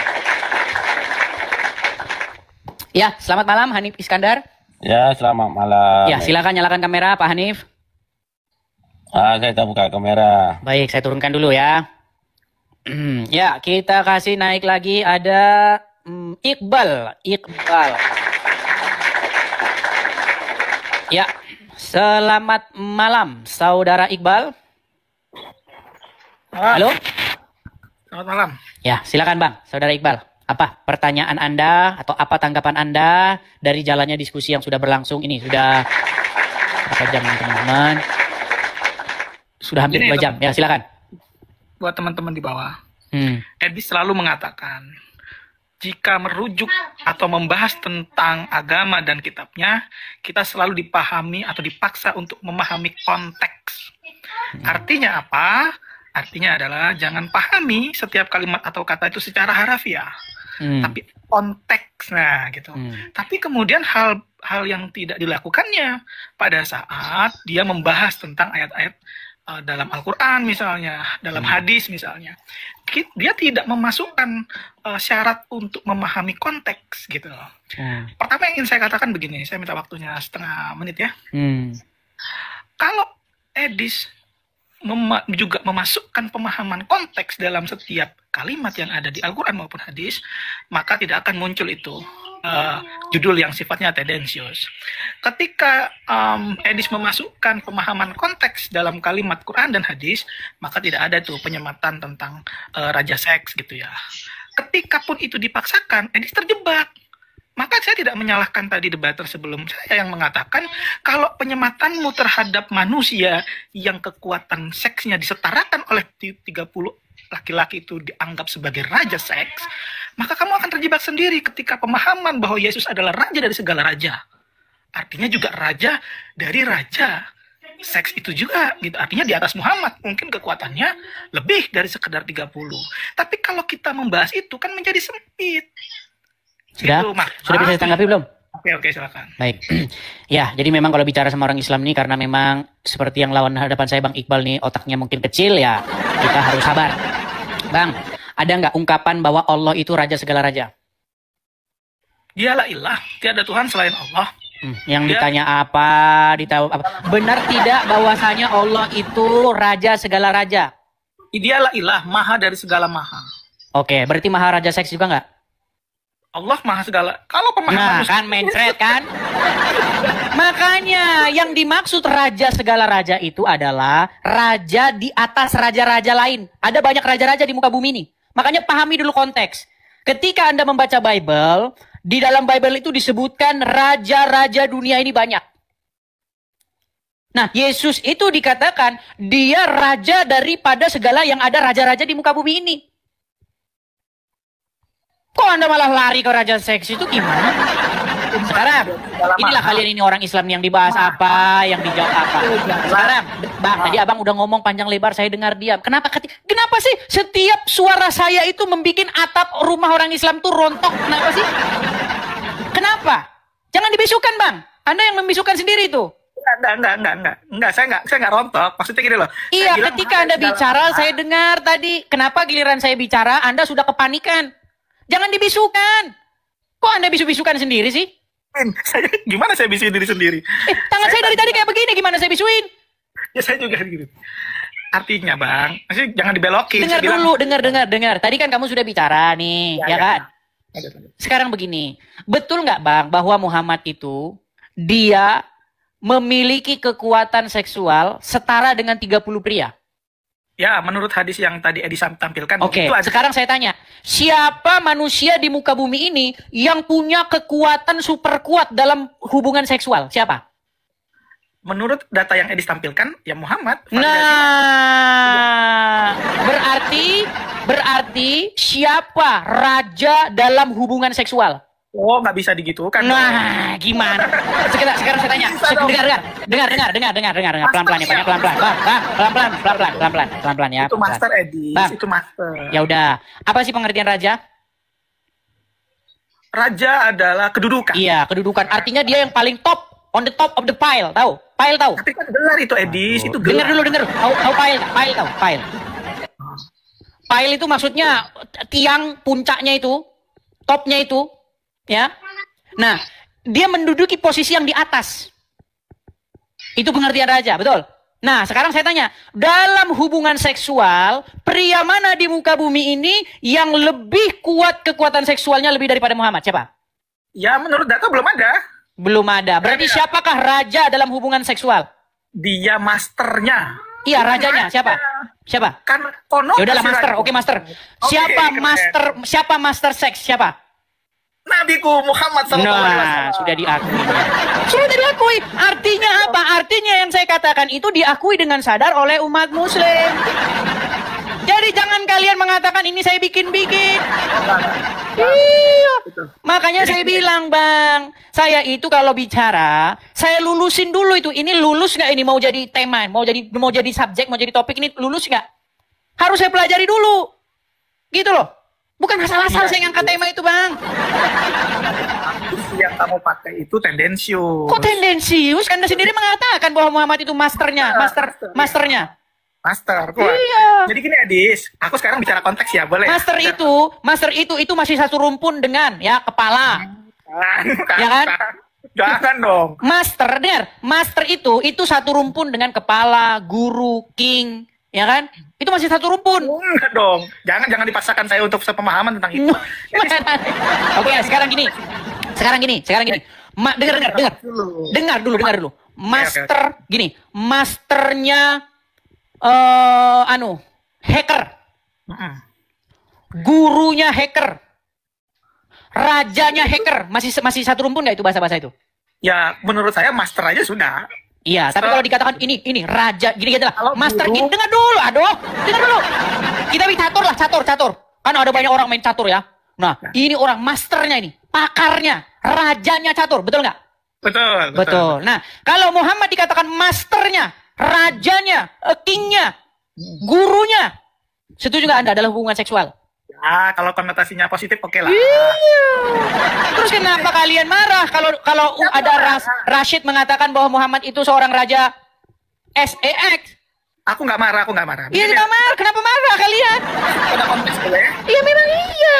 Ya, gimana sih? Boleh? Berarti kamu mengakui bahwa Muhammad raja seks? Oh, itu kan pemahamanmu yang saya iakan. Iya, kamu akui. Berarti kamu akui nggak? Nah, pemahamanmu yang saya iakan. Iya, berarti kamu mengiyakan atau mengakui bahwa seorang Muhammad itu seorang raja seks? Itu saya anggap sebagai kemuliaan. Nah, malah kemuliaan kan? Tapi tidak boleh Muhammad itu jadi merek obat kuat. Nggak boleh nggak? Jangan dong. Nah, iya nggak boleh. Kalau itu baru namanya pelecehan, ya kan? Iya. Tapi kamu sudah mengakui bahwa dia seorang raja seks kan? Bukan, jangan. Nah, sekarang nggak mengakui. Ini on off lagi, ini on off, sebentar on, sebentar off. Gimana kalau kayak begini kita diskusi ini, saudara? Karena kita masuk ke konteks boleh? Silakan. Gini Adis. Selalu saya amati, saya itu juga salah satu yang suka nongkrong di bawah. Selalu saya amati. Kamu penekanan diksi dan ujungnya pada ya atau tidak, setuju atau tidak gitu. Sementara ketika bicara tentang kitabmu, kamu selalu disclaimer ya, konteksnya adalah gitu. Coba kalau kamu berani soal keadilan, kesetaraan, kita sama-sama pakai konteks yuk, gitu ya. Sepakat ya? Oke. Satu kebanggaan bagi saya, ketika dunia medis belum berkembang saat ini, nabiku sudah menganjurkan pada keadaan saat itu, konteksnya keadaan saat itu ada yang sakit dan situasinya tidak ada obat, kemudian dengan kemuliaannya, dengan ilmu yang diketahuinya, maka dianjurkanlah, bahkan diperintahkan untuk baginya untuk meminum susu dan air kencing. Apa yang terjadi saat ini, Edis? Ketika para ilmuwan medis juga ternyata menemukan ada zat atau virus dalam bakteri yang disebut dengan kencing unta itu yang juga bisa dijadikan sebagai obat dari salah satu penyakit. Berarti Anda setuju bahwa umat muslim minum kencing unta kalau sakit? Setuju. Mantap ini, Anda mantap ini, saya suka ini. Coba perintahkan kepada umat muslim. Wahai umat muslim, kalau sakit minumlah air kencing onta. Silakan. Wahai teman-teman saya muslim, wahai umat-umat Nabi Muhammad SAW, jika kamu dalam keadaan sakit, jika tidak ada lagi hal-hal obat di sekitarmu yang kemungkinan hanyalah kok jadi opsi kedua? Bang, kok jadi opsi kedua? Harusnya kencing onta opsi pertama. Jikalau tidak ada kencing onta, boleh minum obat. Kok malah jadi Anda balik? Kalau nggak ada obat, baru minum kencing onta ini. Memang kalian ini suka yang membalik-balikan fakta dan keadaan. Ini sungguh nekat yang nyata. Bang, dengar. Yang dianjurkan oleh Muhammad minum obat apa minum air kencing? Minum air kencing sebagai... Minum air kencing onta. Nah sekarang kenapa kamu balik? Jika tidak ada obat, minum kencing onta. Justru sekarang harus dibalik. Kalau tidak ada air kencing onta, baru minum obat. Kita sudah sepakat untuk memahami konteks. Sepakat ya? Memang mereka ini suka membalik-balikan, betul kok memang mereka ini. Sekarang begini Bang, sebenarnya kalau kita membaca hadis-hadis, bukan hanya kencing onta. Bahkan kalau ada lalat, Anda lagi minum teh, lalat masuk ke cangkir Anda. Menurut Muhammad dicelupin, terus diminum, atau dibuang diminta ganti yang baru? Dicelup, diminum, betul? Betul. Nah, makanya saya bilang, kenapa umat muslim ya sekarang ini banyak yang nggak mau menerima itu? Karena memang mereka merasa jijik Bang. Lalat itu kan di mana ada bangkai, di mana ada kotoran, maaf ya saya Bani. Di mana ada kotoran, di mana ada bangkai, di situ ada lalat. Di mana ada sampah, di situ ada lalat, betul? Ya. Nah, ketika lalat itu masuk ke minuman Anda, dia kan baru makan kotoran itu, masuk ke minuman Anda, sesuai dengan ajaran Muhammad, dicelupin, diminum airnya, betul? Betul. Banyak umat muslim jijik, betul? Iya mungkin. Iya, sedangkan sebenarnya itu ajaran Muhammad. Nah sekarang saya tanya kepada Anda, coba tolong jujur kepada umat muslim. Bagaimana umat muslim? Kalau ada air masuk ke dalam cangkir Anda, apa yang umat muslim harus lakukan? Dicelup. Dicelup dan diminum, betul? Ya, karena mubazir kalau dibuang. Iya. Bukan karena mubazir, Bang. Bukan karena mubazir. Anda menambah-nambahi ini bukan karena mubazir. Karena di sayap lalat itu, di sayap kanannya ada racun, di sayap kirinya ada penawarnya, betul? Iya, tapi lebih dari itu. Jangan Anda bilang mubazir, Bang. Ini Anda nekat yang nyata, ini nambah-nambahin lagi. Kita sepakat untuk pahami konteks lo ya. Sepakat kan? Nggak dicabut kan kalimat itu? Di mana ada mubazirnya Bang? Baca hadisnya. Nah, sekarang waktu saya jelasin ya. Silakan. Gini teman-teman. Jangan pernah menyamakan kondisi ketika zaman Rasulullah dengan ketika zaman kita sekarang. Itu satu. Jadi lalat zaman dulu, lalat zaman dulu suka yang enak-enak. Jadi teman-teman, lalat zaman dulu tidak suka bangkai, tidak suka sampah. Lalat zaman dulu sukanya minum madu gitu ya. Saya nggak bahas lalatnya. Saya nggak bahas lalatnya. Udah berevolusi lalat Arab. Kita memahami konteks, tidak menyamakan keadaan dulu dengan sekarang. Maka pemahaman kita akan membawa begini. Kalau dulu itu segala sesuatunya sulit teman-teman. Air bersih sulit, air minum sulit. Maka ketika kemudian kalau hanya ada air minum yang... Oke, mana di situ dalam hadis tersebut konteksnya air itu sulit mana? Segala memang sesuatunya sulit. Iya, tunjukin datanya dong. Dulu itu nggak ada. Bukankah Muhammad, bukankah kalian tiap pagi malah kalian yang buang-buang air paling banyak loh. Begini, dengar Bang. Konsumsi air di gereja itu jumlahnya, konsumsi air di masjid itu jumlahnya beratus-ratus kali lipat lebih banyak dari jumlah konsumsi air di gereja. Setuju nggak? Setuju. Terus kenapa Anda bilang bahwasanya Islam itu ngemat-ngemat air ini? Bukan, Edis. Makanya konteksnya. Oke, berarti pada zaman Muhammad mereka tidak wudu pakai air, enggak? Nah, kalau ada air pakai air. Kalau tidak ada air cukuplah bertayamum dengan debu yang halus, Edis. Makanya pahami konteksnya. Jadi debu untuk menyucikan diri. Betul. Untuk membersihkan diri. Jadi Edis. Jadi gimana kalau menghirup debu ke dalam hidung? Tuh kan, pahami konteksnya, Edis. Pahami konteks. Oke lah Bang. Ntar kalau kita lanjutin makin sakit perut saya. Gitu Oke ya, lah, Edis, ya. cobalah pesan Anda lah kepada saudara Anda Muslim. Coba. Ya, jadi gini. Silakan. Teman-teman, pahami segala sesuatu, baik ajaran Islam maupun ajaran agama selain Islam itu dengan konteks. Jangan juga memaksakan iman kita kepada iman Bang Edis dan kawan-kawan. Ketika pemahaman dalam diksi Tuhan saja sudah berbeda, pemahaman dalam prinsip Yesus dan Nabi Isa sudah berbeda. Agamamu, agamaku, agamaku. Pahami konteksnya. Salam toleransi, Bang Edis. Salam. Iya, harusnya begitu. Tapi Anda ini kan berbeda dengan Islam-Islam yang lain. Masalahnya kebanyakan Islam kan ya, Anda tahu sendiri. Karena Bang Edis, rumusnya satu aja kok sebenarnya. Ketika dalam hal yang prinsip berbeda, maka turunan apapun itu akan berbeda. Nggak akan bisa dipaksakan. Tapi Anda sudah setuju ya bahwa Muhammad itu robnya umat Islam ya? Ya. Tuh. Lihat ya teman-teman ya. Ini Iqbal ini dia seorang yang Islam yang terdidik menurut saya. Karena dia ngerti gitu. Jadi gimana cara Anda menyadarkan umat Islam bahwa Muhammad itu memang kedudukannya itu sebagai rob di tengah-tengah umat itu? Gimana caranya? Ya, jadi gini teman-teman, banyak kalimat yang kemudian mempunyai arti ganda, tapi tidak pada prinsip utama tentang keilahian menurut iman kami. Mungkin ketuhanan atau setara dengan Bapa dalam paham Kristen. Artinya ketika kita bicara rob dalam konteks raja, kita bicara rob dalam konteks tuntunan, maka menjadi tepat ketika Muhammad dikatakan sebagai rob. Tapi ketika bicara rob tentang keilahian, maka la ilaha illallah, tiada Tuhan selain Allah. Tiada yang dua selain hanya Allah gitu ya. Okay. Maka kembali kepada konteks gitu ya Bang Edis. Oke. Nah jadi Bang, kalau memang Muhammad itu dia dalam konteksnya itu wajib dijadikan rob, berarti betul ya bahwa Muhammad itu umat muslim wajib menjadikan Muhammad sebagai robnya ya? Ketika Muhammad sebagai utusan, kita wajib taat dan tunduk. Ada cerita Bang Edis. Sebentar Bang Iqbal. Berarti seorang muslim itu wajib bagi dirinya untuk menjadikan seorang Muhammad itu sebagai robnya, betul ya? Rob dalam konteks tuntunan ya. Iya, wajib dia menjadikan Muhammad sebagai robnya ya? Wajib. Wajib. Lihat nih teman-teman ya, kalau muslim yang cerdas belajar bahasa, dia lebih gampang kok saya. Cuman masalahnya gini Bang, masalahnya begini. Ketika kami orang Kristen menjadikan Bapa di surga sebagai rob kami, Yesus sebagai rob kami, Roh Kudus sebagai rob kami. Kenapa banyak orang Islam protes? Jangan kau tuhankan manusia.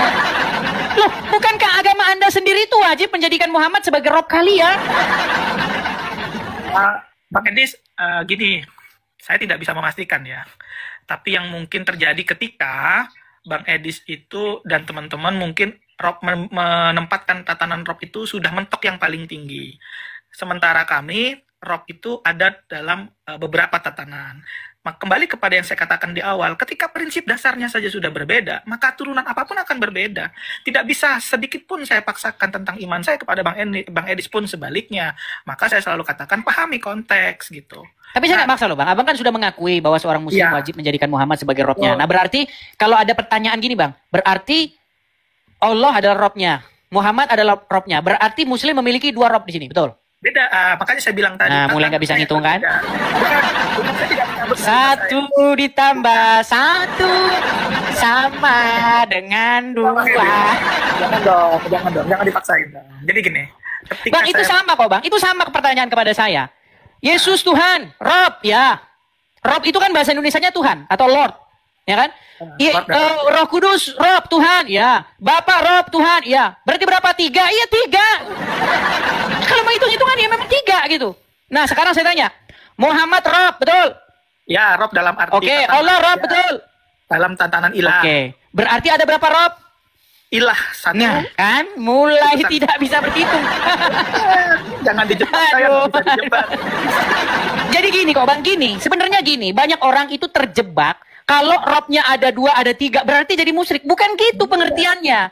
Yang dilarang di dalam Bible itu, jangan kamu menjadikan sesuatu yang lain sebagai rob, sebagai Tuhan. Jangan ada padamu rob lain, ilah lain, otoritas lain. Yang menjadi otoritas itu di dalam kekristenan itu harus Bapa di sorga. Nah, bagaimana Bapa di sorga menjadi otoritas tanpa firmannya menjadi otoritas? Nggak bisa. Kalau Bapa di sorga jadi otoritas, jadi rob, jadi Tuhan, otomatis firmannya itu jadi rob juga. Sama seperti seorang muslim. Kalau Allah itu jadi sesuatu yang harus ditaati, otomatis Muhammad juga. Gitu loh. Gini. Nah makanya, cuman kedudukan Muhammad itu bukan firman. Makanya gini Bang, Wajib nggak seorang muslim itu takluk tunduk kepada firman Allah? Wajib nggak? Wajib. Karena pada hakikatnya takluk kepada firman Allah itu hakikatnya takluk kepada Allah. Betul. Makanya saya bilang menjadikan Yesus sebagai Tuhan itu hakikatnya menjadikan Bapa di surga sebagai Tuhan. Gitu loh, menjadikan Yesus sebagai otoritas pada hakikatnya menjadikan Bapa di surga sebagai otoritas. Karena Yesus itu merupakan firman yang datang ke dunia dari Bapa di surga. Begitu juga Roh Kudus. Ketika Roh Kudus menjadi otoritas, sesungguhnya di detik yang sama Bapa di surga menjadi otoritas. Jadi bukan ilah lain itu Roh Kudus itu. Yesus bukan ilah lain, bukan otoritas lain, bukan Tuhan lain, bukan Rob lain. Gitu loh. Nah ini yang nggak dipahami masyarakat. Kalau ada dua robnya di situ berarti musyrik. Bukan begitu model pikirnya Ferguson. Gitu loh yang saya jelaskan Bang. Berulang-ulang saya jelaskan kepada masyarakat. Sekarang saya Bang Edis. Jadi begitulah teman-teman. Paham teman kita, saudara kita Kristen memahami konsep ilah. Sekarang saya sedikit tentang saya. Ketika kita sudah mendapatkan dalam ayat Allah mengatakan la ilaha illallah, tiada Tuhan selain Allah, maka sembahlah dia yang ilah satu. Ketika Allah bicara tentang firman, maka ada beberapa metode. Satu, metode mengutus Rasul, kemudian menjadikan malaikat sebagai perantara firman. Segala sesuatu yang sudah turun dan terucap apa yang disebutkan Allah itu adalah firman. Kalau sekarang diimplementasikan dalam kitab, kalau kitab kami, kitab Al-Quran. Tapi tidaklah kami menyembah Al-Quran, karena kami paham itu hanyalah segala sesuatu perintah dan larangan. Kami menyembah langsung kepada Allah melalui arah yang sudah disepakati, yaitu kiblat. Adapun wujudnya adalah batu, itu hanya arah yang ditentukan. Satu. Kedua, ketika kita menempatkan nabi atau rasul hanya sebagai utusan, maka tatanannya tidak lebih tinggi dari Rob Allah atau Rob ilah. Dia kita hanya sebagai tuntunan. Maka ada cerita Bang Edis, ada saat perang, ya, Nabi Allah Muhammad SAW memberikan arahan strategi perang. Ada yang bertanya, sahabat, ya Nabi, apakah ini perkataan atau strategi yang turun sebagai firman atau dari Allah, petunjuk dari Allah, atau ini sungguh hanya pemikiranmu? Ya, saya tahu begini. Maksud saya begini. Itu juga sebenarnya akan menjadi masalah. Itu kan perang Khandaq itu. Khandaq itu kan parit gitu. Ya, bagaimana Muhammad itu menyarankan supaya kita tunggu aja mereka di sini. Nah, terus ada salah satu orang. Bahas perangnya, Bang Edis. Ya, saya tahu. Gini, maksud saya begini. Akhirnya dari teman-teman Muhammad itu menyarankan supaya digali parit-parit, ya kan? Sebelum mereka masuk ke tempat. Tidak bahas substansi perangnya. Iya, maksud saya begini, ya. Jadi yang saya maksudkan begini, itu sebenarnya menjadi sebuah kontradiksi satu sama lain. Gini loh. Bang Edis jangan masuk pada substansi perangnya. Bukan, di dalam Al-Quran itu dikatakan Muhammad itu di dalam hadis, barang siapa yang taat kepada Muhammad itu sama saja dengan taat kepada Allah. Iya, betul. Nah makanya Bang Iqbal di sini itu malah berbicara mengenai ritualitas. Kita nggak bicara ritualitas loh. Bukan. Sebenarnya pengertian esensi ibadah itu apa sih? Apakah begini, gini, atau gimana? Yang dimaksud ibadah itu apa sebenarnya? Karena ada di dalam Al-Quran, wama khalaqtul jinna wal insan, ya kan? Ya. Tidaklah kami ciptakan jin dan manusia kecuali untuk beribadah kepadaku, betul nggak? Ya. Apa ibadah itu? Apakah gini-gini? Kalau itu kan metode, itu bukan ibadah. Itu metode. Kalau umat Kristen. Nggak, esensi ibadah itu apa? Kata dasarnya, pengertiannya coba. Apa ibadah itu? Kata dasarnya apa? Kalau kata dasarnya apa ya, Edis ya? Nggak tahu. Aku juga nggak banyak tahu tentang itu. Yang pasti ibadah kan. Kalau gini Bang, karena banyak orang pengertian ibadah itu adalah pergi ke masjid. Enggak, itu metode. Bukan, masyarakat itu mengerti ibadah itu pergi ke masjid, pergi ke gereja, itu ibadah menurut pengertian di tengah-tengah masyarakat. Makanya kalau memang itu pengertiannya, maka orang Islam tuh nggak boleh keluar dari masjid seumur hidupnya. Karena tujuan dia diciptakan hanyalah untuk ibadah. Boleh tidur untuk ibadah. Diciptakan cuman buat ibadah doang, nggak ada buat yang lain. Makanya saya bilang, seandainya pengertian ibadah itu adalah pergi ke masjid, maka orang Muslim tidak boleh keluar lagi dari situ. Jadi pahami konteks. Ayo, nggak boleh memaksain apa yang kamu pahami tentang iman kami. Ada ibadah, Edis. Ada prosesnya, ada metodenya, ada perasaan. Iya, makanya gini Bang, gini. Iya. Ibadah itu kata dasarnya itu dari kata ya'budu. Ya kan? Dari kata abdu, hamba. Penghambaan. Iya, penghambaan diri. Sekarang kita masuk. Jadi makanya sekarang begini, apa penghambaan diri itu? Ya taat. Iya, penghambaan diri itu berbicara bagaimana Anda melakukan kehendak-kehendaknya. Bagaimana Anda menaklukkan diri, menghambakan diri kepada sesuatu. Jadi ketika seseorang menaklukkan diri kepada hawa nafsunya, kepada iblis, melakukan keinginan-keinginan iblis, berarti sesungguhnya dia itu sedang beribadah kepada iblis, betul? Pahami konteks, ayo. Nggak paham juga ini. Kontradiksi ibadah terhadap sebuah peribadatan, kebaikan, maka tidak tepat kalau kepada iblis kita beribadah. Jadi nggak ada orang yang beribadah kepada iblis? Karena menukarkan Bang Iqbal, ada nggak orang yang beribadah kepada selain Allah, ada nggak? Dalam konteks apa dulu? Kalau kebajikan tidak ada. Oke lah, karena Abang tadi sudah bilang tidak tahu pengertian ibadah, mungkin kita lanjutkan aja kepada yang lain nanti. Oke Bang ya, itu Bang Iqbal ya. Oke ya. Oke, selamat malam Bang Iqbal. Terima kasih atas pengakuan Anda tadi ya. Edis, salam toleransi. Pulang, nggak bakal ada yang nyentuh kamu. Islam itu kamu namanya melakukan jebakan Batman. Enggak. Saya nggak tahu kamu di mana, cuman kok saya dengar gini aja Bang Iqbal, gini loh. Saya begini, seandainya para penghujat Islam, para orang-orang yang, tapi ya nggak bisa mereka berhenti. Orang Kemenak saja membawa Bible loh di dalam tafsirnya. Edis, kalau bicaranya penghujat kan lain maknanya. Begini loh, saya pun coba gini aja Bang Iqbal. Selama saya membuka komal begini, membuka siaran begini, pernah nggak Anda dapati saya itu melakukan fitnah atau penghujatan terhadap agama Islam? Sepenglihatan saya, Edis selalu by data. Selalu dengan data kan? Ini selalu dengan data teman-teman. Memang sulit ini.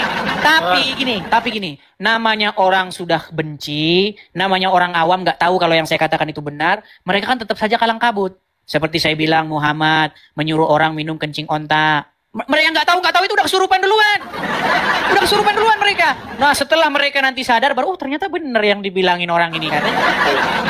Begini teman-teman buat teman-teman muslim ya yang di bawah ya. Edis tadi sudah katakan strategi berdebat. Jadi apa yang dilakukan Edis tentang diksi-diksinya, kalimat-kalimatnya, itu hanya strategi berdebat untuk mematahkan mental lawan. Jadi kalau teman-teman mau naik di sini, persiapan pertama itu mental. Karena Edis jago dalam hal itu. Ketika bicara kalimat dari tampilan temanya, itu sungguh tidak ada satupun yang tidak by data. Saya katakan itu. Cuma jangan tergiring. Kalau sudah tergiring, bahaya itu dia. Nah, itu ya. Oke lah, Bang Iqbal, terima kasih. Habis ini Anda akan banyak menerima inbox ini. Anda tapir kalian. Lihat kalau nggak percaya. Buktikan omongan saya kalau nggak percaya. La ilaha illallah Muhammad Rasulullah. Tuh, muslim dia. Oke, Bang Iqbal ya. Terima kasih Bang Iqbal. Selamat malam Bang Iqbal. Ya, enak nih Bang Iqbal orangnya diajak ngobrol. Ya, gitu ya teman-teman ya. Jadi seorang muslim pun sudah mengakui itu. Bahwa saya itu kalau bicara itu by data. Ya, ada datanya. Saya itu nggak asal-asal ngomong teman-teman. Karena saya itu lama saya itu belajar agama itu lama saya. Sampai 13 tahun. Saya pelajari, saya baca Bible. Saya baca Alkitab itu ya dari Kejadian sampai Wahyu itu udah berulang-ulang teman-teman. Ya bahkan khusus kitab-kitab tertentu seperti kitab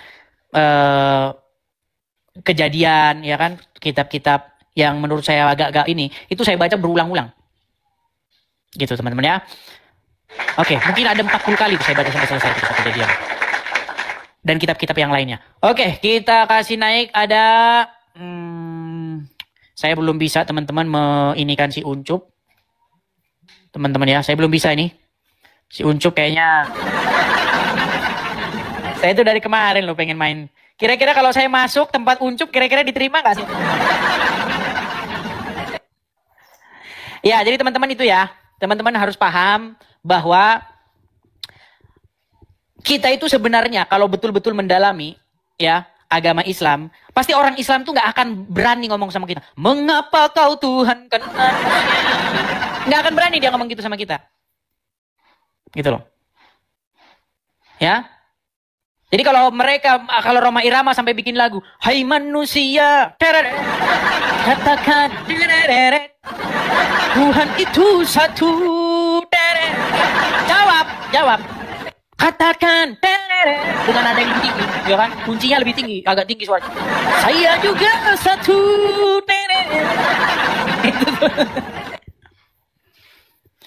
Jadi kita harus menjawab mereka ya teman-teman ya. Banyak muslim itu nggak tahu teman-teman. Dan tadi dia sudah mengaku ya sebelum kita tadi Bang Iqbal itu wajib Anda itu menjadikan Muhammad sebagai Robmu. Ya, itu ahli-ahlinya agama Islam yang ngomong. Jadi kalian orang-orang Islam tolong ya.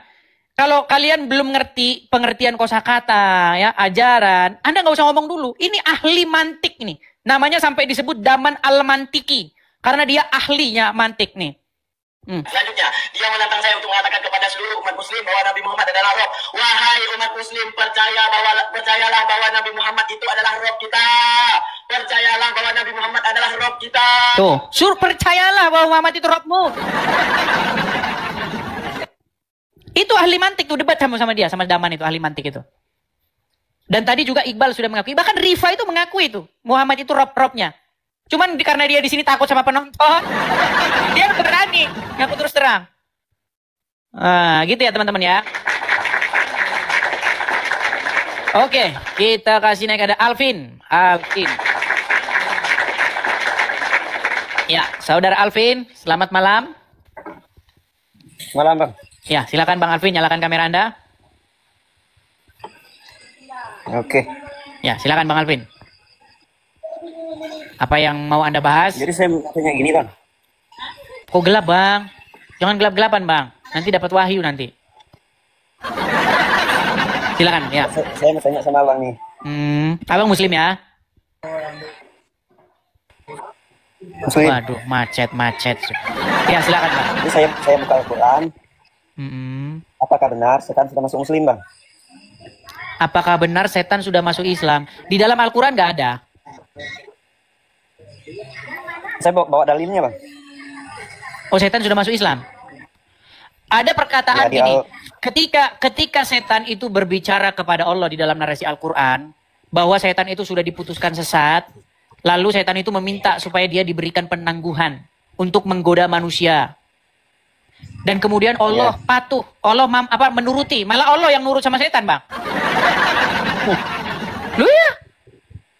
Di dalam Al-Quran, setan itu sudah diputuskan untuk sesat. Lalu setan meminta kepada Allah supaya diberikan dia penangguhan untuk menggoda manusia. Dan di situ Allah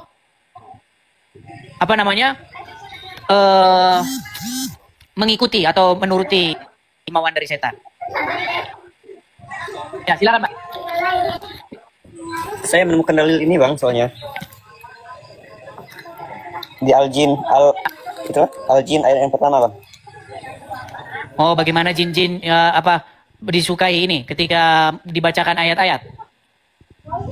Iya. Oh ya. Jadi Al-Jin ayat yang pertama, katakanlah Muhammad telah diwahyukan kepadaku bahwa sekumpulan jin telah mendengarkan bacaan. Lalu mereka berkata, katakan bacaan yang menakjubkan Al-Quran. Terus kita lanjut ke ayat 13 Bang. Tapi sebentar, Anda ini muslim atau bagaimana? Oh, nampaknya dia macet-macet teman-teman. Oke lah teman-teman ya, ini karena saya ada kegiatan teman-teman. Jadi baik teman-teman yang terkasih dalam Tuhan Yesus, satu kebanggaan bagi kita untuk selalu menyampaikan fakta kebenaran di dalam dialog lintas iman atau dialog lintas agama atau perdebatan, perdiskusian yang bisa tersaji di media, baik di TokTok, baik di YouTube dan lain sebagainya. Dan tetap dukung untuk semua apologetik Kristen supaya tetap berkiprah, bersemangat di dalam menyampaikan kebenaran, bahkan memberikan sebuah argumentasi perlawanan terhadap iman orang-orang yang selama ini begitu sibuk membahas kekristenan, begitu ya. Jadi dukung, kalau misalnya kayak Bang Edis meminta support dari teman-teman, sudah ada selalu disampaikan di dalam setiap dialognya, dukung. Karena itu penting untuk kita doakan dan dukung supaya penyampaian-penyampaian tentang kebenaran itu semakin baiklah ya, semakin nyaman, semakin bisa dikerjakan dengan baik. Oke teman-teman, satu kesukaan dan kebanggaan bagi kita bahwa kita diberi hak jawab teman-teman untuk memberi pertanggungjawaban terhadap iman kita yang disalahpahami oleh banyak orang, khususnya agama yang baru lahir di abad ke-7, abad ke-6 ke-7, yang notabene itu tidak mengenal lagi siapa itu Yesus Kristus yang sudah final dan sudah menjadi Tuhan tanpa sebenarnya mereka pun ada. tidak perlu mereka tetap jadi Tuhan begitu ya. Itu agak keras gitu ya. Agama yang baru lahir di abad ke-6 dan ke-7 yang menganggap dirinya sempurna, paling sempurna gitu ya. Ya. Semua agama sih mengklaim bahwa dirinya sempurna sih. Tidak ada agama yang mengatakan oh kami nggak sempurna. Semua agama itu pasti mengklaim dirinya sempurna. Ya, tidak ada agama-agama tertentu oh mereka paling sempurna, nggak ada itu. Kalau ada begitu sudah berbeda cerita itu. Jadi semua agama itu bisa mengklaim diri sempurna. Nah, tapi kenapa orang Kristen tidak mengklaim agamanya sempurna? Itu menjadi pertanyaan menarik kan? Kenapa orang Kristen itu tidak mengklaim agamanya sempurna? Karena orang Kristen itu tidak mengejar agama. Orang Kristen itu tidak mengejar agama, dan Yesus Kristus tidak datang untuk membuat agama. Itu yang penting Anda tahu. Yesus Kristus itu datang bukan untuk mendirikan agama, bukan untuk mengajarkan agama, bukan. Tapi dia datang untuk keselamatan. Untuk keselamatan umat manusia berdosa. Kalau Yesus datang untuk sekedar beragama, yang ngapain dia mendirikan agama Kristen?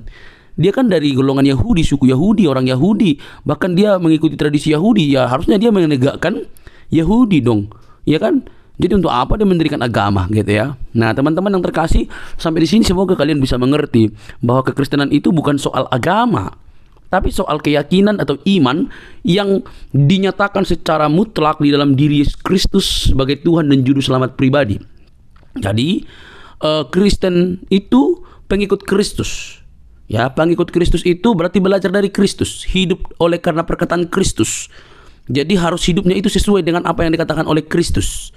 Murid ya, bukan beragama gitu. Nah teman-teman, kalau kita bisa melihat dan menyimak dengan teliti, hal itu memang perlu untuk kita garis bawahi supaya tidak mudah ngamukan gitu ya. Orang Kristen itu tidak membela Tuhan, Tuhan yang membela umatnya. Jangan salah ya, itu harus dibedakan. Orang Kristen itu bukan beragama untuk membela Tuhan. Tuhan yang membela umatnya, Tuhan yang membela manusia. Kalau manusia membela Tuhan, berarti siapa yang lemah kan gitu? Pertanyaan lanjutan. Kalau manusia yang bela Tuhan, berarti siapa yang lemah? Tuhan apa manusia? Nah logikanya adalah Tuhan yang maha kuasa itu bisa menjadi apa saja, dan dialah yang paling punya kuasa untuk membela umatnya. Tapi kalau membela kebenaran, itu wajar. Membela kebenaran itu artinya memberi hak jawab kita terhadap mereka yang sewenang-wenang. Apalagi para polemikus ya, yang kerjaannya itu tiap hari mengurusin kekristenan. Kita harus memberi hak jawab kita sebaik mungkin. Karena itu pun diberikan oleh Tuhan, dimandatkan oleh Tuhan dalam firman-Nya, bahwa kita diberi hak jawab untuk memberi pertanggungan jawab terhadap orang-orang yang menyalahpahami iman kekristenan, terhadap orang-orang yang selama ini salah memikirkan tentang kekristenan. Kita harus memberi hak jawab kita. Nah teman-teman, yang terjadi adalah apa yang dilakukan oleh Bang Edis ini, mereka justru mengamuk gak karu-karuan gitu ya. Itu ibarat disiram air panas, lompat-lompat gitu, atau kalian cacing lalu dikasih garam itu langsung berkiok-kiok gitu ya. Lucu mereka ini. Nah alhasil mereka yang tidak pernah belajar dengan sungguh-sungguh, mungkin mereka hanya belajar bahasa Arab, bacanya segala macam, tidak pernah belajar secara mendalam. Mereka akhirnya apa? Mengamuk, marah, kepanasan gitu, bahkan ngancam, mau seruduk lagi begitu ya. Sudah nggak tahu, taunya cuma dari ustadznya, digali dari arkeologianya nggak bisa, tiba-tiba diberikan fakta, dipertanyakan fakta, justru ngamuk. Nah ini kan model-model anak-anak gitu ya. Ini sifat-sifat childish yang dipamerkan atau selalu dininabobokkan, sehingga mereka hanya mengeluarkan luapan-luapan emosi ketika mereka tidak bisa jawab kekristenan. Kan miris itu teman-teman. Coba deh berpikir secara cerdas. Nah, tetapi yang namanya kebenaran ya pasti mau dibengkokkan gitu ya. Ya Kristen itu kebenaran sih. Kebenaran yang memerdekakan manusia dari dosa. Dosa umat manusia itu yang membinasakan, tapi Kristus menyelamatkan kita. Oleh karena itu teman-teman, mari terus kita bersemangat untuk boleh menyampaikan kebenaran, karena kebenaran itu memerdekakan orang dari dosa. Kebenaran dalam Kristus Yesus. Dialah juru selamat, tidak ada yang lain, karena di dalam Dia tidak ada dusta. Di dalam Kristus tidak ada kebohongan. Di dalam Kristus ada kemerdekaan. Di dalam Dia keselamatan terjamin. Saat engkau percaya, Dia memateraikan diri kita dengan Allah Roh Kudus yang menjamin kehidupan kita. Percayalah, Dialah sang sumber terang itu yang menyelamatkan kita dari dosa. Teman-teman, tidak perlu kepanasan. Jangan skip. Jangan biarkan tayangan ini. Sebarkan di media-media teman-teman sehingga banyak orang yang dicerdaskan. Ingat, Kristus itu mengasihi semua umat manusia. Sampai ketemu di video selanjutnya teman-teman. Tuhan memberkati. Shalom.